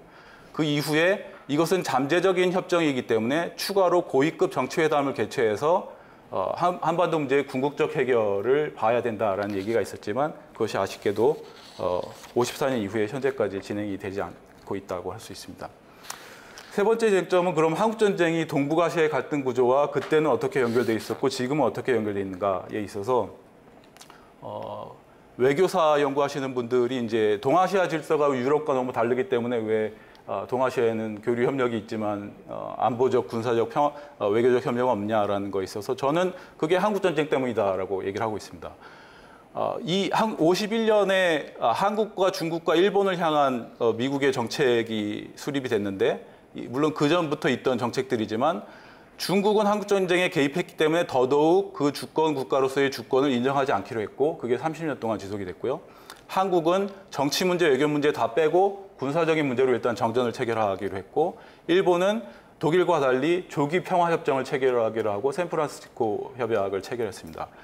중국과의 불인정 정책, 외교를 수립하지 않는 정책, 군사적인 문제로 한정하는 정책, 조기의 평화협정을 체결하고 경제적으로 통합하는 정책 이 세 가지가 51년에 수립된 냉전 질서의 세 가지 축이라고 할 수 있습니다. 그리고 아시다시피 동아시아 질서라고 하는 거는 이제 다른 어떤 지역과에도 없는 그 너무나 특이한 초강대국 질서이고 한국은 아시아에서 국력이 5위권이긴 하지만 주변 국가가 1, 2, 3, 4위를 하고 있기 때문에 어떤 정상적인 일반 국가 간 관계가 수립되기 어려운 상황이라고 할 수 있는데요. 이런 것들이 너무나 오랫동안 지속되면서 이 동북아 전체가 다른 지역과 비교해서도 굉장히 많은 갈등이 발생하고 있는 양상들을 확인할 수 있습니다. 러시아나 중동 다음으로 세 번째로 갈등이 많은 지역이 이 동북아시아 지역이 되고 있는데요. 그렇다면 이런 것이 이제 어떻게 변화하고 있는가? 냉전 초기에 발생한 세 가지 축이 어떻게 변화하고 있는가? 중국과는 미국이 수교를 했기 때문에 그게 바뀌었습니다. 70년대 후반에 수교를 한 이후에 중국과 미국이 30년 넘게 평화롭게 교류 협력을 지속했습니다. 그 과정에서 남북 간의 화해도 이루어졌고요. 한일 간의 관계도 굉장히 개선됐습니다. 동북아시아 전체의 국가 간 관계가 비교적 평화롭게 70년대 후반부터 2010년까지 평화롭게 진행이 됐다고 할 수 있습니다. 그게 변하기 시작한 게 2015년부터입니다. 2015년에 중일 갈등이 심화되니까 다시 미국과 일본이 밀착이 되고 그로 인해서 북한과 중국이 밀착이 되고 한국, 미국, 일본이 밀착되면서 과거의 냉전적인 삼각동맹과 그 북방 삼각동맹식의 어떤 재편이 발생하면서 남북 관계가 최악으로 악화됐습니다. 그 시기에 이 불과 2년 사이에 벌어진 일이 사드 배치와 위안부 합의와 개성공단 폐쇄라는 모든 관계가 악화되는 과정으로 갔던 것이고요. 이것을 넘어서기 위해서 이 관계, 동북아 질서 간의 국가들 간의 관계가 좋지 않으면 한반도에 평화가 올 수 없는데 그것을 넘어서기 위해서 2년 이상 숨가쁘게 수많은 외교적 노력을 통해서 그 냉전의 질서를 넘어서려는 노력들을 해왔습니다. 하지만 불행히도 19년부터 다시 미중 분쟁이 악화되고 한일 관계도 안각되면서 주변국 관계가 경직됐기 때문에 북미 대화나 남북 교류 협력이 굉장히 어려워진 상황이라고 할 수 있습니다. 이게 이제 동북아 질서의 특이성 속에 있는 우리의 입장이고, 이걸 넘어서기 위해서는 미중 갈등의 구조와 그 중간에 있는 중일 갈등, 한중일 갈등의 문제를 푸는 방식과 남북 갈등, 한일 관계를 푸는 방식이 동시에 고려되어야 한다라는 생각을 하고 있습니다. 이 부분은 자세히 설명드릴 시간이 없고요. 그런 과정을 걸쳐서 궁극적으로는 동북아 국가 간 질서가 최소한 다른 지역의 일반적인 국가 간 관계처럼 지배나 종속, 일방적인 회피나 방어나 돌봄이 아니라 좀 더 건강하게 서로 대등하게 바라보면서 관계를 맺어가는 관계가 될 때여야 이런 구조적인 갈등을 넘어설 수 있다는 것이고요. 네 번째는 그 전쟁에 남긴 집단 기억의 문제인데요. 한국전쟁은 2차 대전 이후 최대의 전쟁이기 때문에 수백만 명의 사상자가 발생했습니다. 근데 아시겠지만 그 남북의 공식 기억, 중국과 미국의 공식 기억은 이 전쟁을 모두 승리의 전쟁으로 기념을 하고 있습니다. 한국에서는 이제 반공 자유진영의 반공주의 전쟁이고, 북한에서는 반제국주의 전쟁이고, 중국은 한미 원조 전쟁이고, 미국에서는 베트남 전쟁 이전에 잊혀진 파병 전쟁으로 기억이 되고 있는 것이죠. 이 동북아 국가들이 이 전쟁을 다 승전으로 기념하거나 일방적인 어떤 피해자로 기념을 하면서 역사 분쟁이 계속해서 발생을 하고 있습니다. 근데 이게 다소 이상적일지 모르겠지만 500만 이상의 사상자가 난 전쟁을 승리의 전쟁으로 기념한다는 것 자체가 잘못된 사고의 틀 안에 있는 것이 아닌가라는 생각이 들고, 이것을 모두의 피해로 같이 추모할 수 있을 때 비로소 이제 그게 반복하지 말아야 할 과거로서 기념될 수 있는 게 아닌가 생각합니다. 그것의 이상적인 사례는 이제 유럽의 1차 대전 추모고 독일과 프랑스의 공동 추모고요. 그에 비해서 중국의 승전 기념일이라든가 일본의 어떤 피해로서의 2차 대전 기억 같은 것은 서로 화해하기 어려운 굉장히 집단 기억의 차이를 보여준다고 할 수 있습니다. 마지막으로 그렇다면 오늘날의 전쟁, 총력전과 냉전의 산물로서의 한국전쟁을 넘어서 오늘날의 전쟁은 어떻게 변하고 있고 오늘날의 평화는 어떤 양상으로 변화하고 있는가를 생각해 볼 수밖에 없을 것 같은데요. 죄송합니다.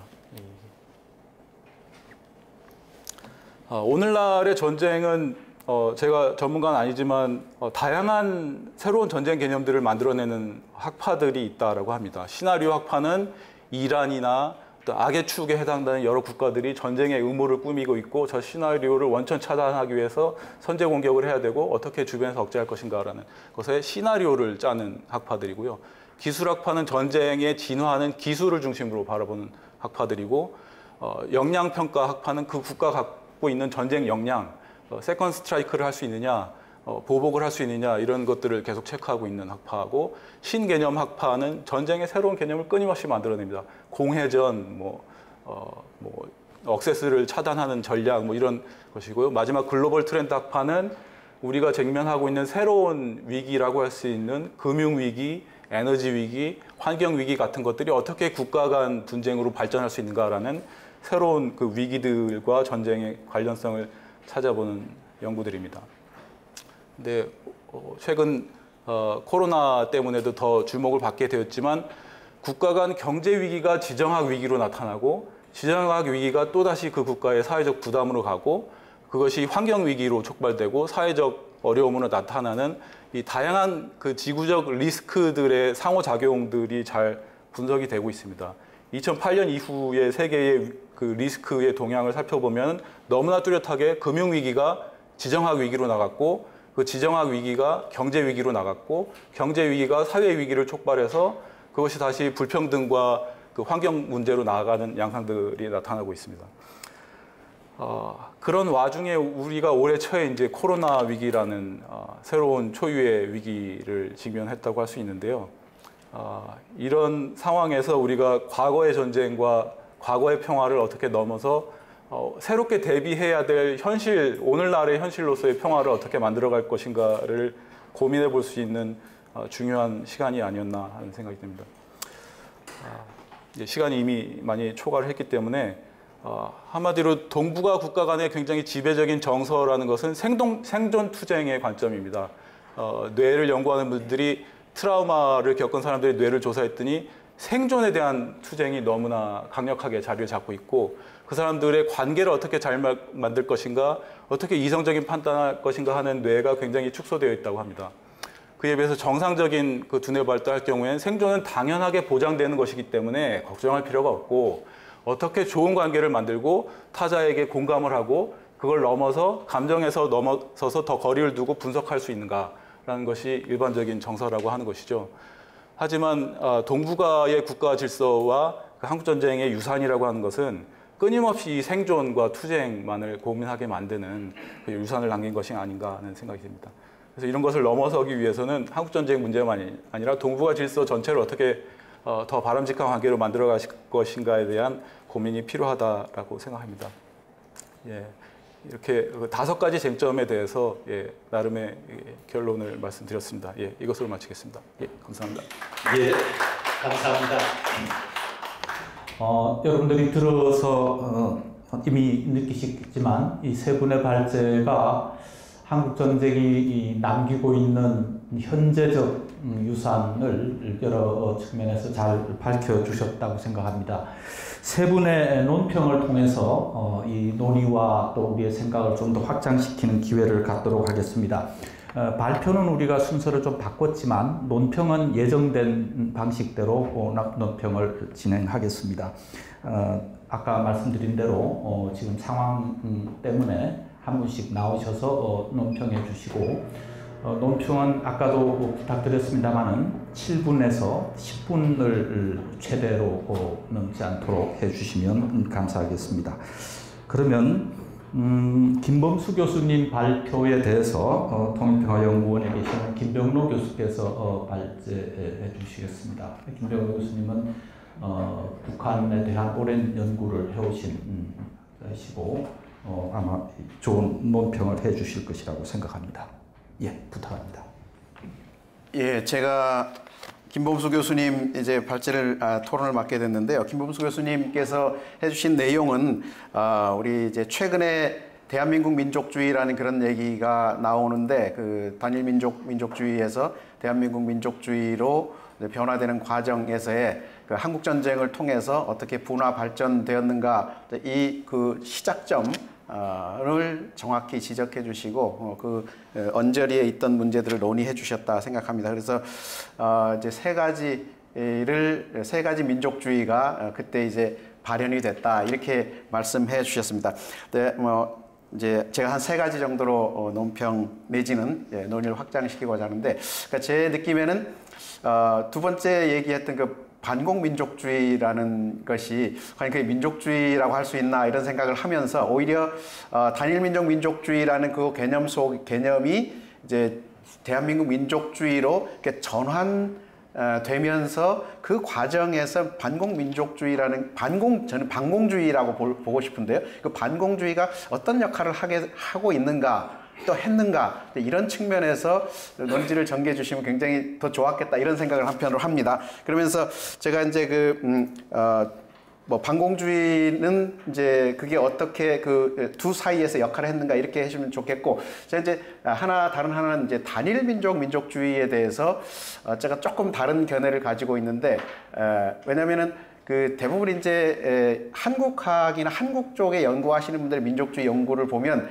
저한테는 조금 협소하다 이런 느낌이 들어요. 왜냐하면 이거를 북한 쪽을 너무 고려하지 않는다. 북한은 없는 것으로 생각하고 이걸 한국 쪽 관점에서는 보는데 사실 이 우리 뭐 다 아는 얘기지만 대한이라는 그 민족주의가 나오게 된 것은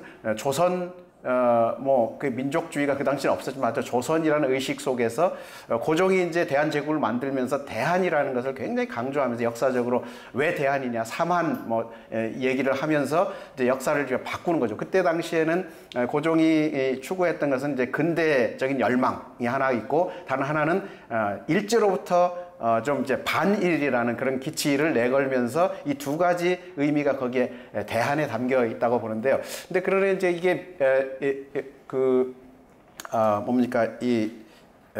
임시정부로 오면서 사실 이제 그게 중간에 이게 약간 뭐 창조파, 개화파가 이렇게 나눠지면서 조선공화국이라는 그 그룹이 떨어져 나가게 되는데요. 저는 거기서부터 약간 이제 그 민족주의의 분열이 시작됐다 이렇게 봅니다. 그래서 대한이라는 민족주의와 그 이전에 오랫동안 단군 이래로 쭉 간직해왔던 조선이라는 어떤 이제 나머지 민족주의로 북한에서 발전되지 않습니까? 그것이 배태에 있는 그런 것으로 보고요.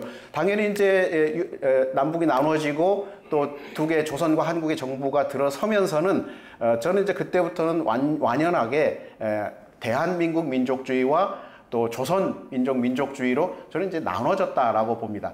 이승만 대통령이 3천만이라고 계속했지만 그것은 어찌 보면은 뭐 이데올로기 아니면 뭐 상상의 공동체 뭐 그런 정도지 실제로 뭐 그 1,000만의 인구 그쪽은 전혀 대한이라는 의식이 전혀 없는 상태에서 있었고 또 6.25 전쟁 그 이전에도 그 조선일보에서 조사해 본 걸 보면은 한 70몇 %가 대한이라는 것에 대해서 우리 국민들 자체는 동의하지 않습니다. 그러니까 조선 민족이다라고 인정을 하고 있거든요. 그래서 이 대한이라는 것은 제가 어찌 보면 약간 엘리트 계층에서 또 그 운동, 그 정치 이런 쪽에서 지도급에서 향유되는 그런 의식이었지 민중 간에 이렇게 퍼지지는 않았다. 그런 면에서 보면 이제 1948년 대한민국이 들어서면서 대한민국 민족주의가 저는 그 국가적 차원에서 또 정치 리더십 차원에서는 일단 시작이 됐다. 그러나 그것이 전 민중 차원에서 그 이제 근대 민족 국가로 넘어간다면 정말 네이션 스테이트로서는 아직 발전이 안 됐고 그래서 이제 그것이 이제 제가 세 번째 제가 말씀드릴 대한민국 민족주의가 그럼 언제부터 네이션 스테이트로서의 대한민국이라는 민족주의를 근간으로 하는 실체가 형성이 됐는가에 대한 것들을 분석해야 된다고 생각을 합니다. 그래서 그러니까 마지막으로 그 얘기를 하자면은 이제 그게 냉전 시기 때는 저는 우리나라 국민들이 집권층에서는 대한민국이라는 걸 계속 강조하고 뭐 대한민국의 정통성, 대한민국의 국민 이런 강조했지만 사실 그 구성원들 자체가 그런 정치의식을 가지고 있었는가? 저는 안 가지고 있었다고 생각합니다. 저는 제 그냥 개인적인 경험인데요. 저는 냉전 시기까지는 우리 대한민국을 굉장히 대한민국 하는 것에 대해 그 대한민국이라는 건 굉장히 냉소적으로 제가 말언했던 기억이 납니다. 남한, 북한, 아직 이게 통합되지 않은 근대 민족국가가 형성되지 않은 이런 식으로 이제 이해를 하다가 탈냉전 들어오면서 이제 조금씩 이게 달라졌고 어느 시점인가는 모르지만 대개 이제 강원택 선생도 그렇게 얘기하지만 2002년 그 월드컵 한일 공동 월드컵 그 시점에 대한민국이라는 국민의식, 자부심, 자긍심이 발현되면서 근대 민족국가로서의 대한민국 민족주의 이게 그때쯤에 이제 뭐 완성까지는 아니겠지만 지금도 뭐 진행되겠지만 그런 뭔가 확연하게 드러나는 그런 상황이 되지 않았는가 이런 생각을 하면서 오히려 그 아까 이제 김범수 선생님은 대한민국 민족주의의 재부상이라고 했는데 저는 재부상보다는 그러니까 국가 차원과 시민 차원 이렇게 나눠 본다면은 이게 이제 정말 명실상부한 구성원들이 정치의식을 가진 대한민국 정치의식을 가진 사람들로서 형성이 되는 그런 상태로 지금 계속 발전하고 있다. 앞으로는 그래서 그럼에도 불구하고 지금 많은 사람들이 그럼 완벽한 네이션 스테이트냐 이렇게 질문을 했을 때 아주 소수는 이제 여론조사 해보면은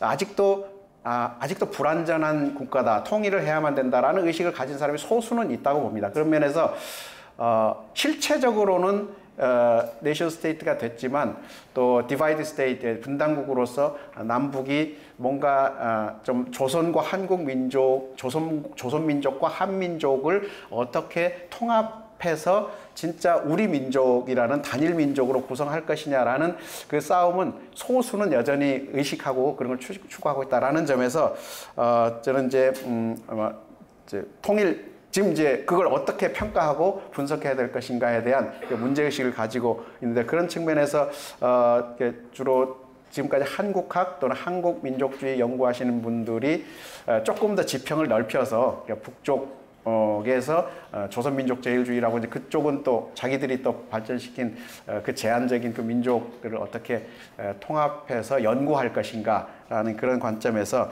한번 논지를 전개시켜 봤습니다. 네, 고맙습니다. 예, 감사합니다.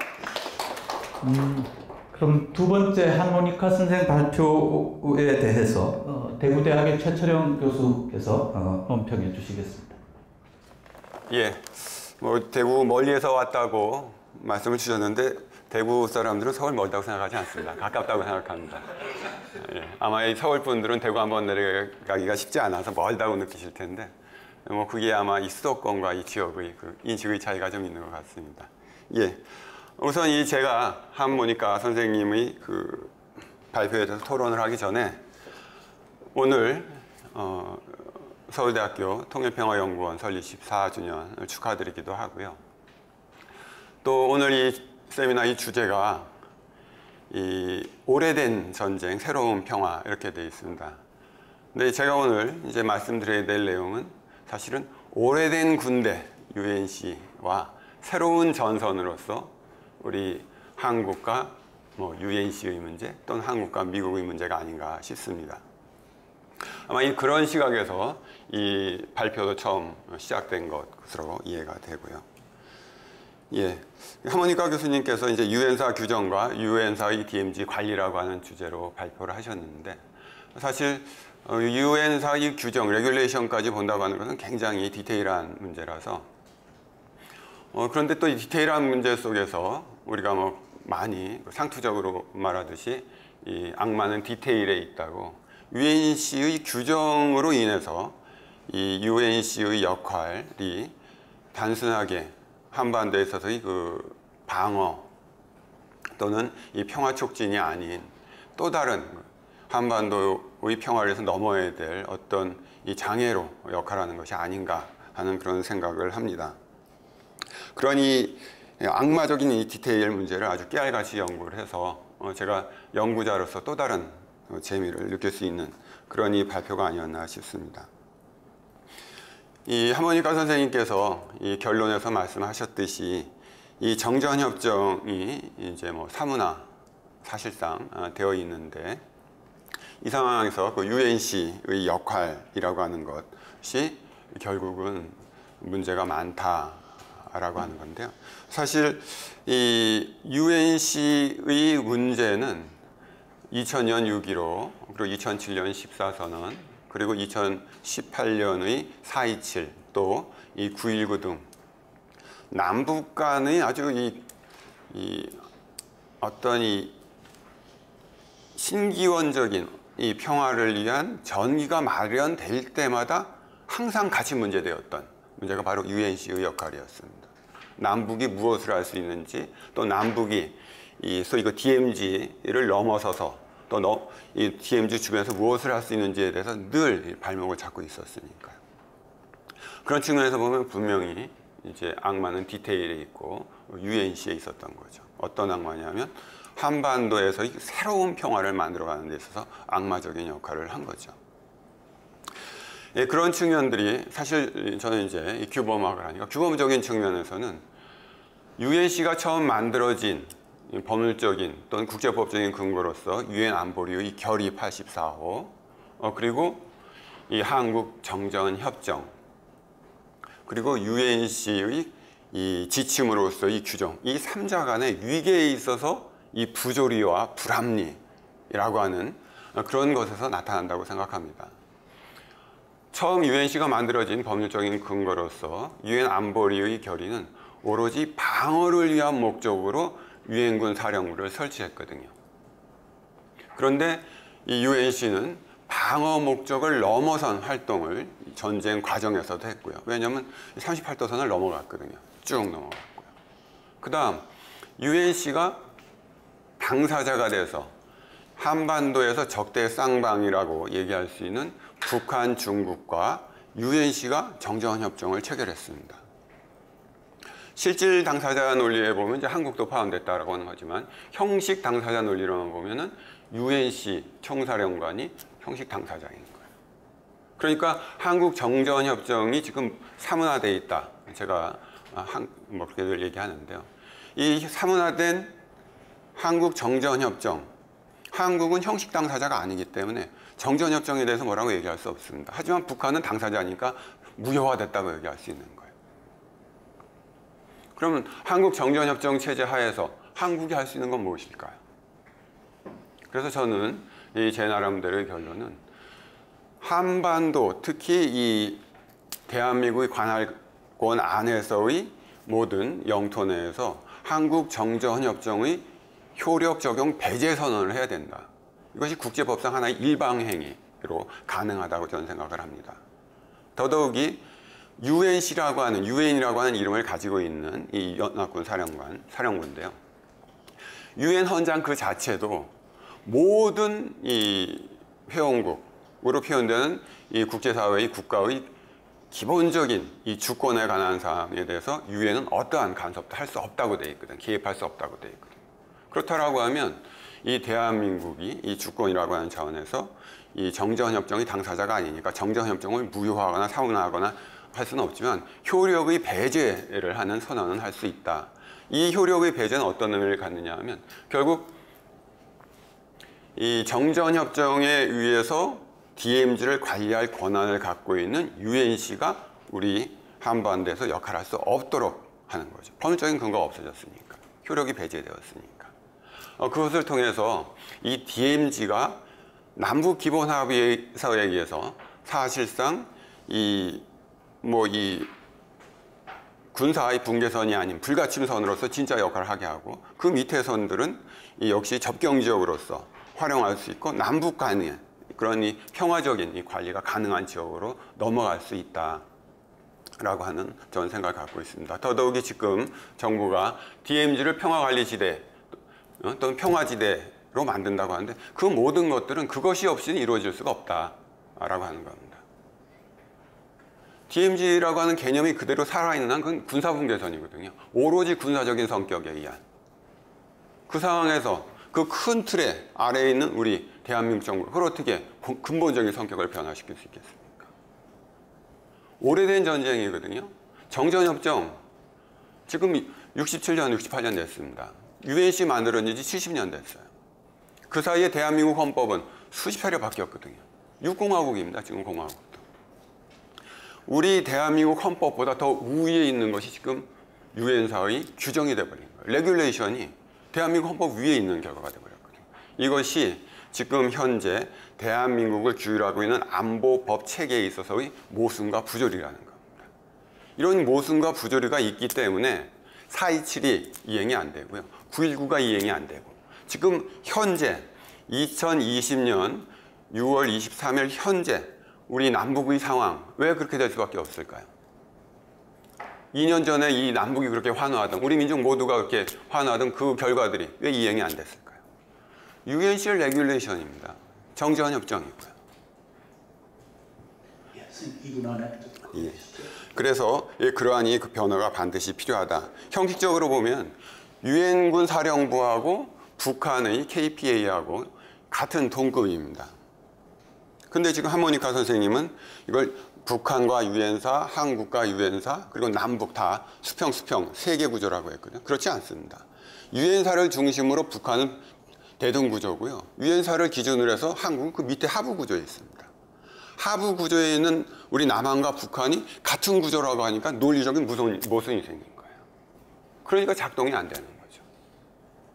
이런 문제를 근본적으로 개선하지 않는 한 불가능하다. 따라서 저는 이 지금 한반도에 적용되고 있는 한국정전협정은 우리 정부가 그 효력을 배제하는 그런 선언을 해야 된다. 또 그에 의해서 궁극 상태가 된 DMZ에 대해서는 남북 간의 기존의 합의에 따라서 불가침선으로서 그 적경지대로서 남북한이 평화관리위원회를 같이 구성을 해서 최소한 그것만이라도 지키기 위한 남북 간의 새로운 합의의 틀을 만들어야 된다고 생각합니다. 이상입니다. 감사합니다. 예, 감사합니다. 세 번째 김학재 선생 발제에 대해서는 성신여대 홍성률 교수께서 논평해 주시겠습니다. 홍성률 교수님은 한국사 전공자이시지만 한국전쟁과 분단체제에 관해서 많은 연구와 논절을 펴내신 또 이 분야의 전공자시죠. 좋은 논평을 기대하겠습니다. 예, 토론을 맡은 홍성률입니다. 저의 그 토론문은 77쪽에 있고요. 오늘 그 서울대 통일평화연구원 14주년, 창립 14주년을 맞이해서 이렇게 이제 뜻깊은 그 학술대회 참가해서 그 토론을 하게 돼서 영광으로 생각합니다. 오늘 토론에 참 여러 가지로 내용도 좋고 다 좋지만 특히 이 타이틀이 좋은 것 같아요. 오래된 전쟁, 새로운 평화. 오늘 그 발표를 해주신 그 김학재 교수님은 이제 다른 저작에도 나타나는 특징이지만 한국 전쟁, 한반도 분단 문제를 이제 한반도 차원에서 보는 것이 아니라 글로벌한 세계적인 냉전, 또 동아시아의 지역 질서, 샌프란시스코 체제 이런 것과 연관시켜서 보고 또 그 당시에 이제 특히 오늘 발표문에서 두드러진 것이지만 한국 전쟁 전후의 시기만 보는 것이 아니라 그 이후 현재까지의 좀 장기적인 호흡 속에서 보는 게 특징인 것 같습니다. 저는 여기에 이제 전적으로 동의하는 바이고요. 다만 이제 몇 가지 구체적인 사실과 연결시키는 문제에 대해서 몇 가지만 얘기를 해보려고 합니다. 한국 전쟁의 이제 원인에 대해서는 사실 수정주의, 뭐 전통주의 그 대립이 있고 거기서 이제 얘기하는 그 원인들이 서로 다른 원인들을 제기하고 있지만 김 교수님께서 아주 중요한 것을 지적을 해주셨는데 그러니까 원인을 보는 관점만 다른 것이 아니고 무엇이 원인이냐 이것만 논쟁이 되는 것이 아니고 원인에 어떻게 접근하느냐 접근하는 방식 자체가 다른 거죠. 그래서 보통 이제 전통주의자들은 한국 전쟁이라는 사건이 발발할 그 당시의 시점에서 원인을 찾는 거고 반면에 이제 수정주의자들은 좀 더 근본적인 문제, 구조적인 문제, 장기 지속하는 물론 이제 여기에는 이념적인 차이가 있는 겁니다. 진보적인 사람일수록 구조적인 문제, 장기 지속하는 그러한 그 뭐 모순 이런 것들을 강조하죠.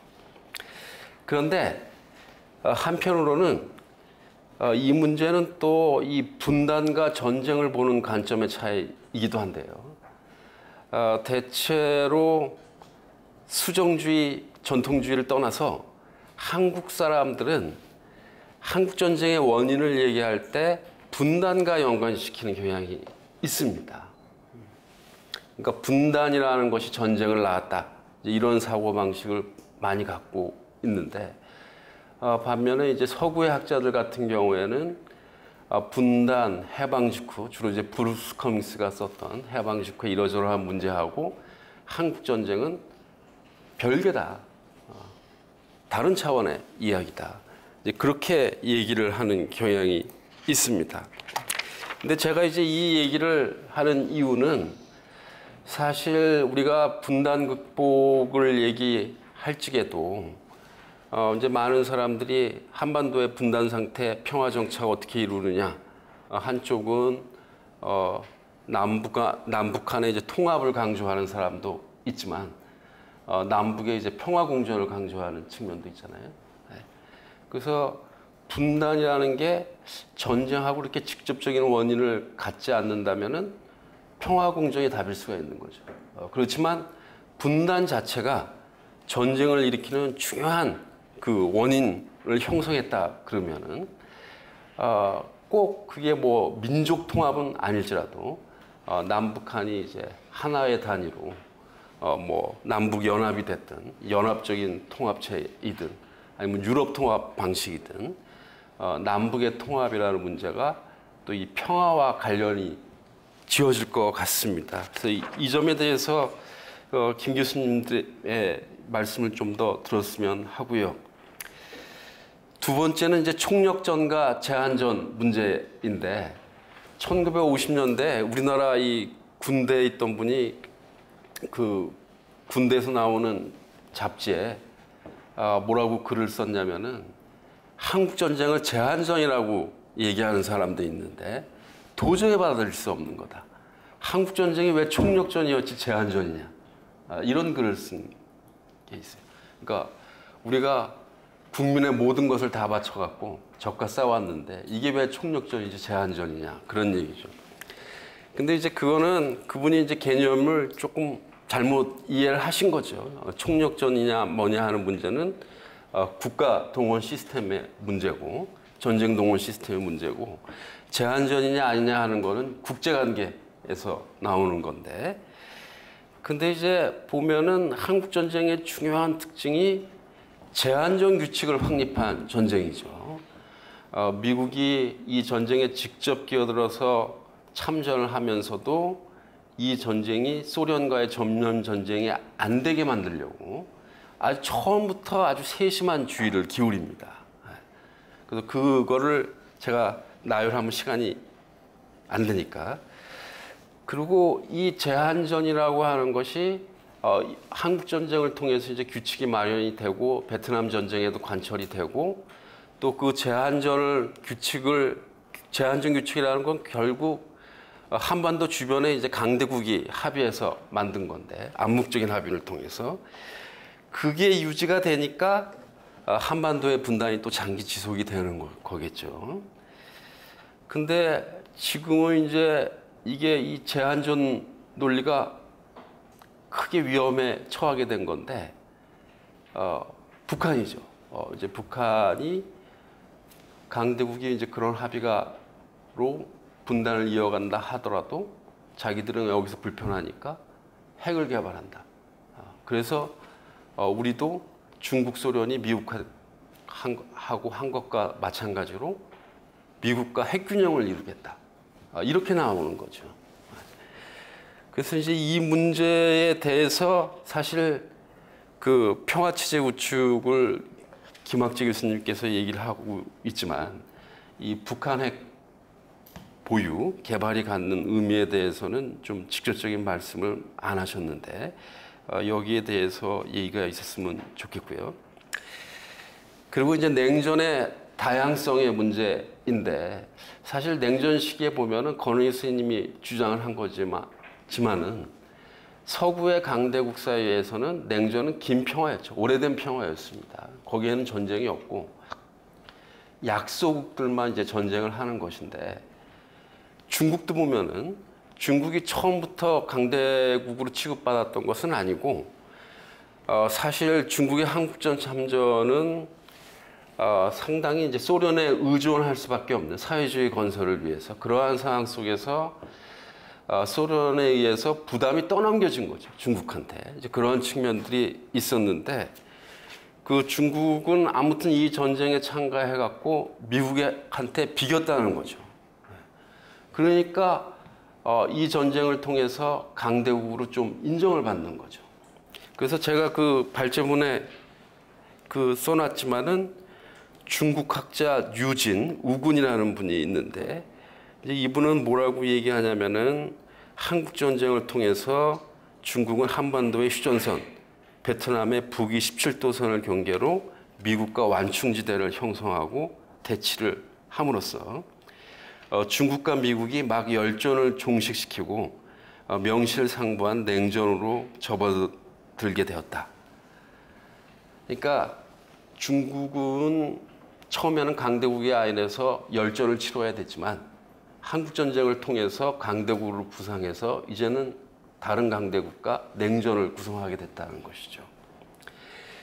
근데 이런 걸 또 놓고 보면은 역시 이제 냉전을 얘기할 때 강대국과 약소국 그 사이의 어떤 위계 차이라는 것을 얘기 안 할 수가 없는데 여기에 또 남북한이 변수가 있다는 거죠. 아까 우리 부총장님께서 본인의 이제 살아오신 경험을 말씀하시면서 분단 문제를 말씀해 주셨는데 저도 사실 1965년에 태어난 사람이라 갖고 우리나라를 얘기할 때 약소국의 소름, 약소국이라는 거를 많이 얘기를 하는데 근데 재밌는 거는 요즘 보면은 남북한 모두 그렇게 한국전쟁 때처럼 그런 약속은 또 아니에요.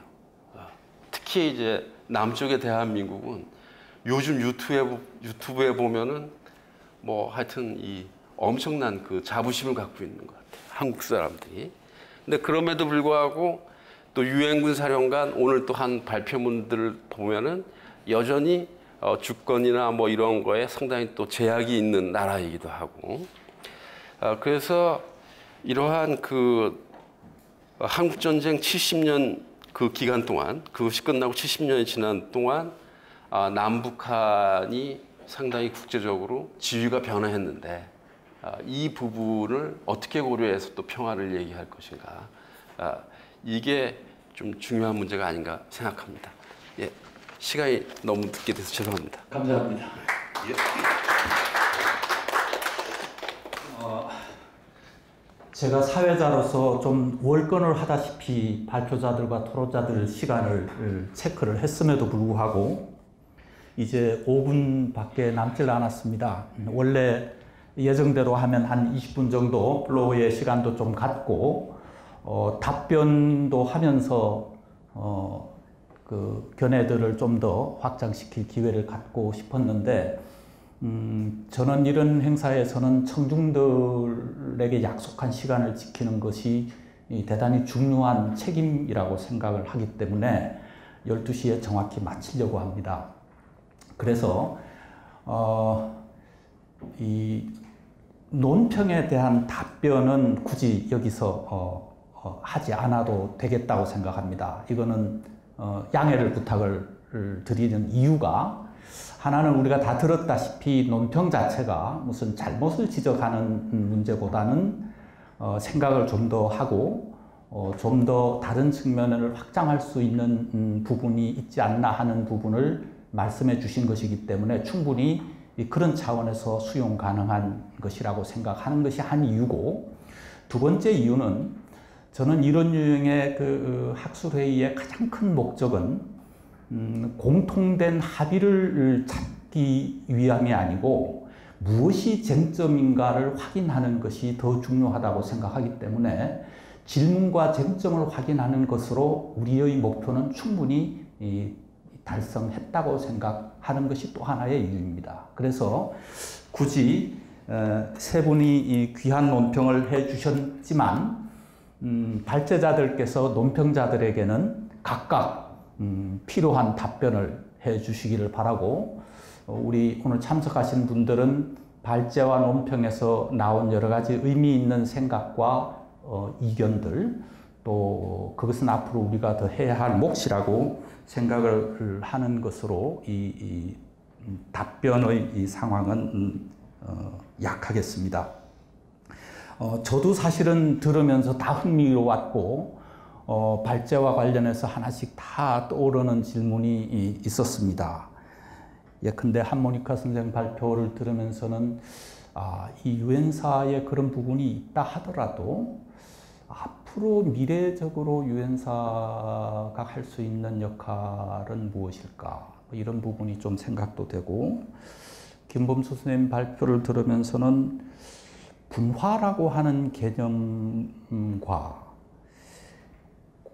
혼재 내지 공존이라는 개념을 한번 대비시켜 보면 세계의 민족주의의 분화냐, 공존이냐, 혼재냐, 이런 측면에서도 문제를 좀 새롭게 볼 수 있겠다 하는 생각도 들었고, 김학재 선생 발표를 들으면서는 얼마 전 한국전쟁을 다룬 미국의 그 소설들을 전부 분석한 책을 읽다 보니까 미국의 그 전쟁 문학, 우리 다 알다시피 전쟁은 참 많은 뜻있는 문학을 만들어내는데 한국 전쟁을 다룬 미국의 모든 소설들이 한결같이 한국 전쟁에 대해서 붙이는 그 말은 전쟁에 대한 성격 규정이 잘 없이 뽀 같은 잊혀진 전쟁으로 되어 있다. 이 전쟁의 성격에 대해서 더 이상 기억하지 않고 의미를 더 이상 부여하지 않고 잊혀진 전쟁이라는 것과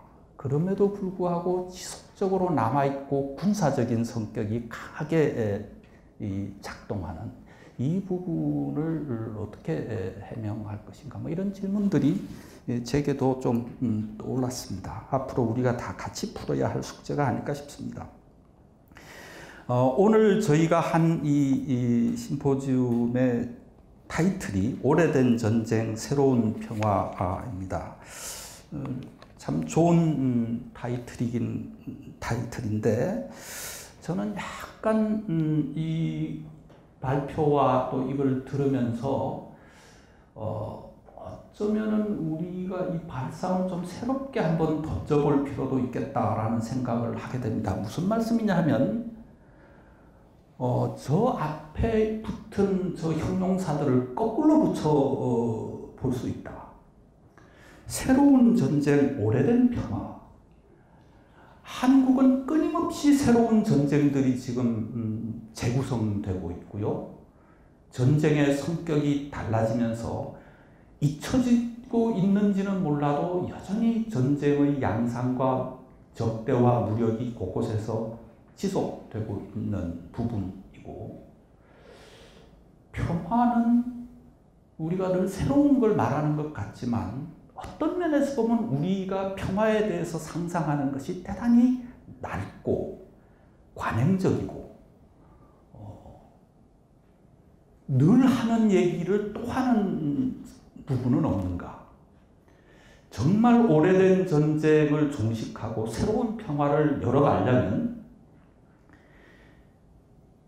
끊임없이 재생산되고 있는 새로운 전쟁의 양상에 직면할 필요가 있고, 우리가 늘 머릿속에 평화는 그런 것이려니 하고 생각하는 그 관행적 평화상을 새롭게 깨야 할지도 모른다. 그런 측면에서 아마 우리의 오늘 오후의 토론은 저 오래된 전쟁, 새로운 평화의 이 현 상황에서 어떻게 이 새로워지는 갈등과 전쟁을 직시하고 새로운 형식의 평화를 정말 만들어낼 수 있을까라고 하는 그런 창의적인 사고를 만들어내는 그런 그 장이 되기를 기대해 봅니다. 이제 정확히 시간이 됐습니다. 여러분 장시간 경청해 주셔서 감사하고 이 행사를 준비하기 위해서 애쓰신 여러분들께 감사드립니다. 이상으로 마치겠습니다. 감사합니다.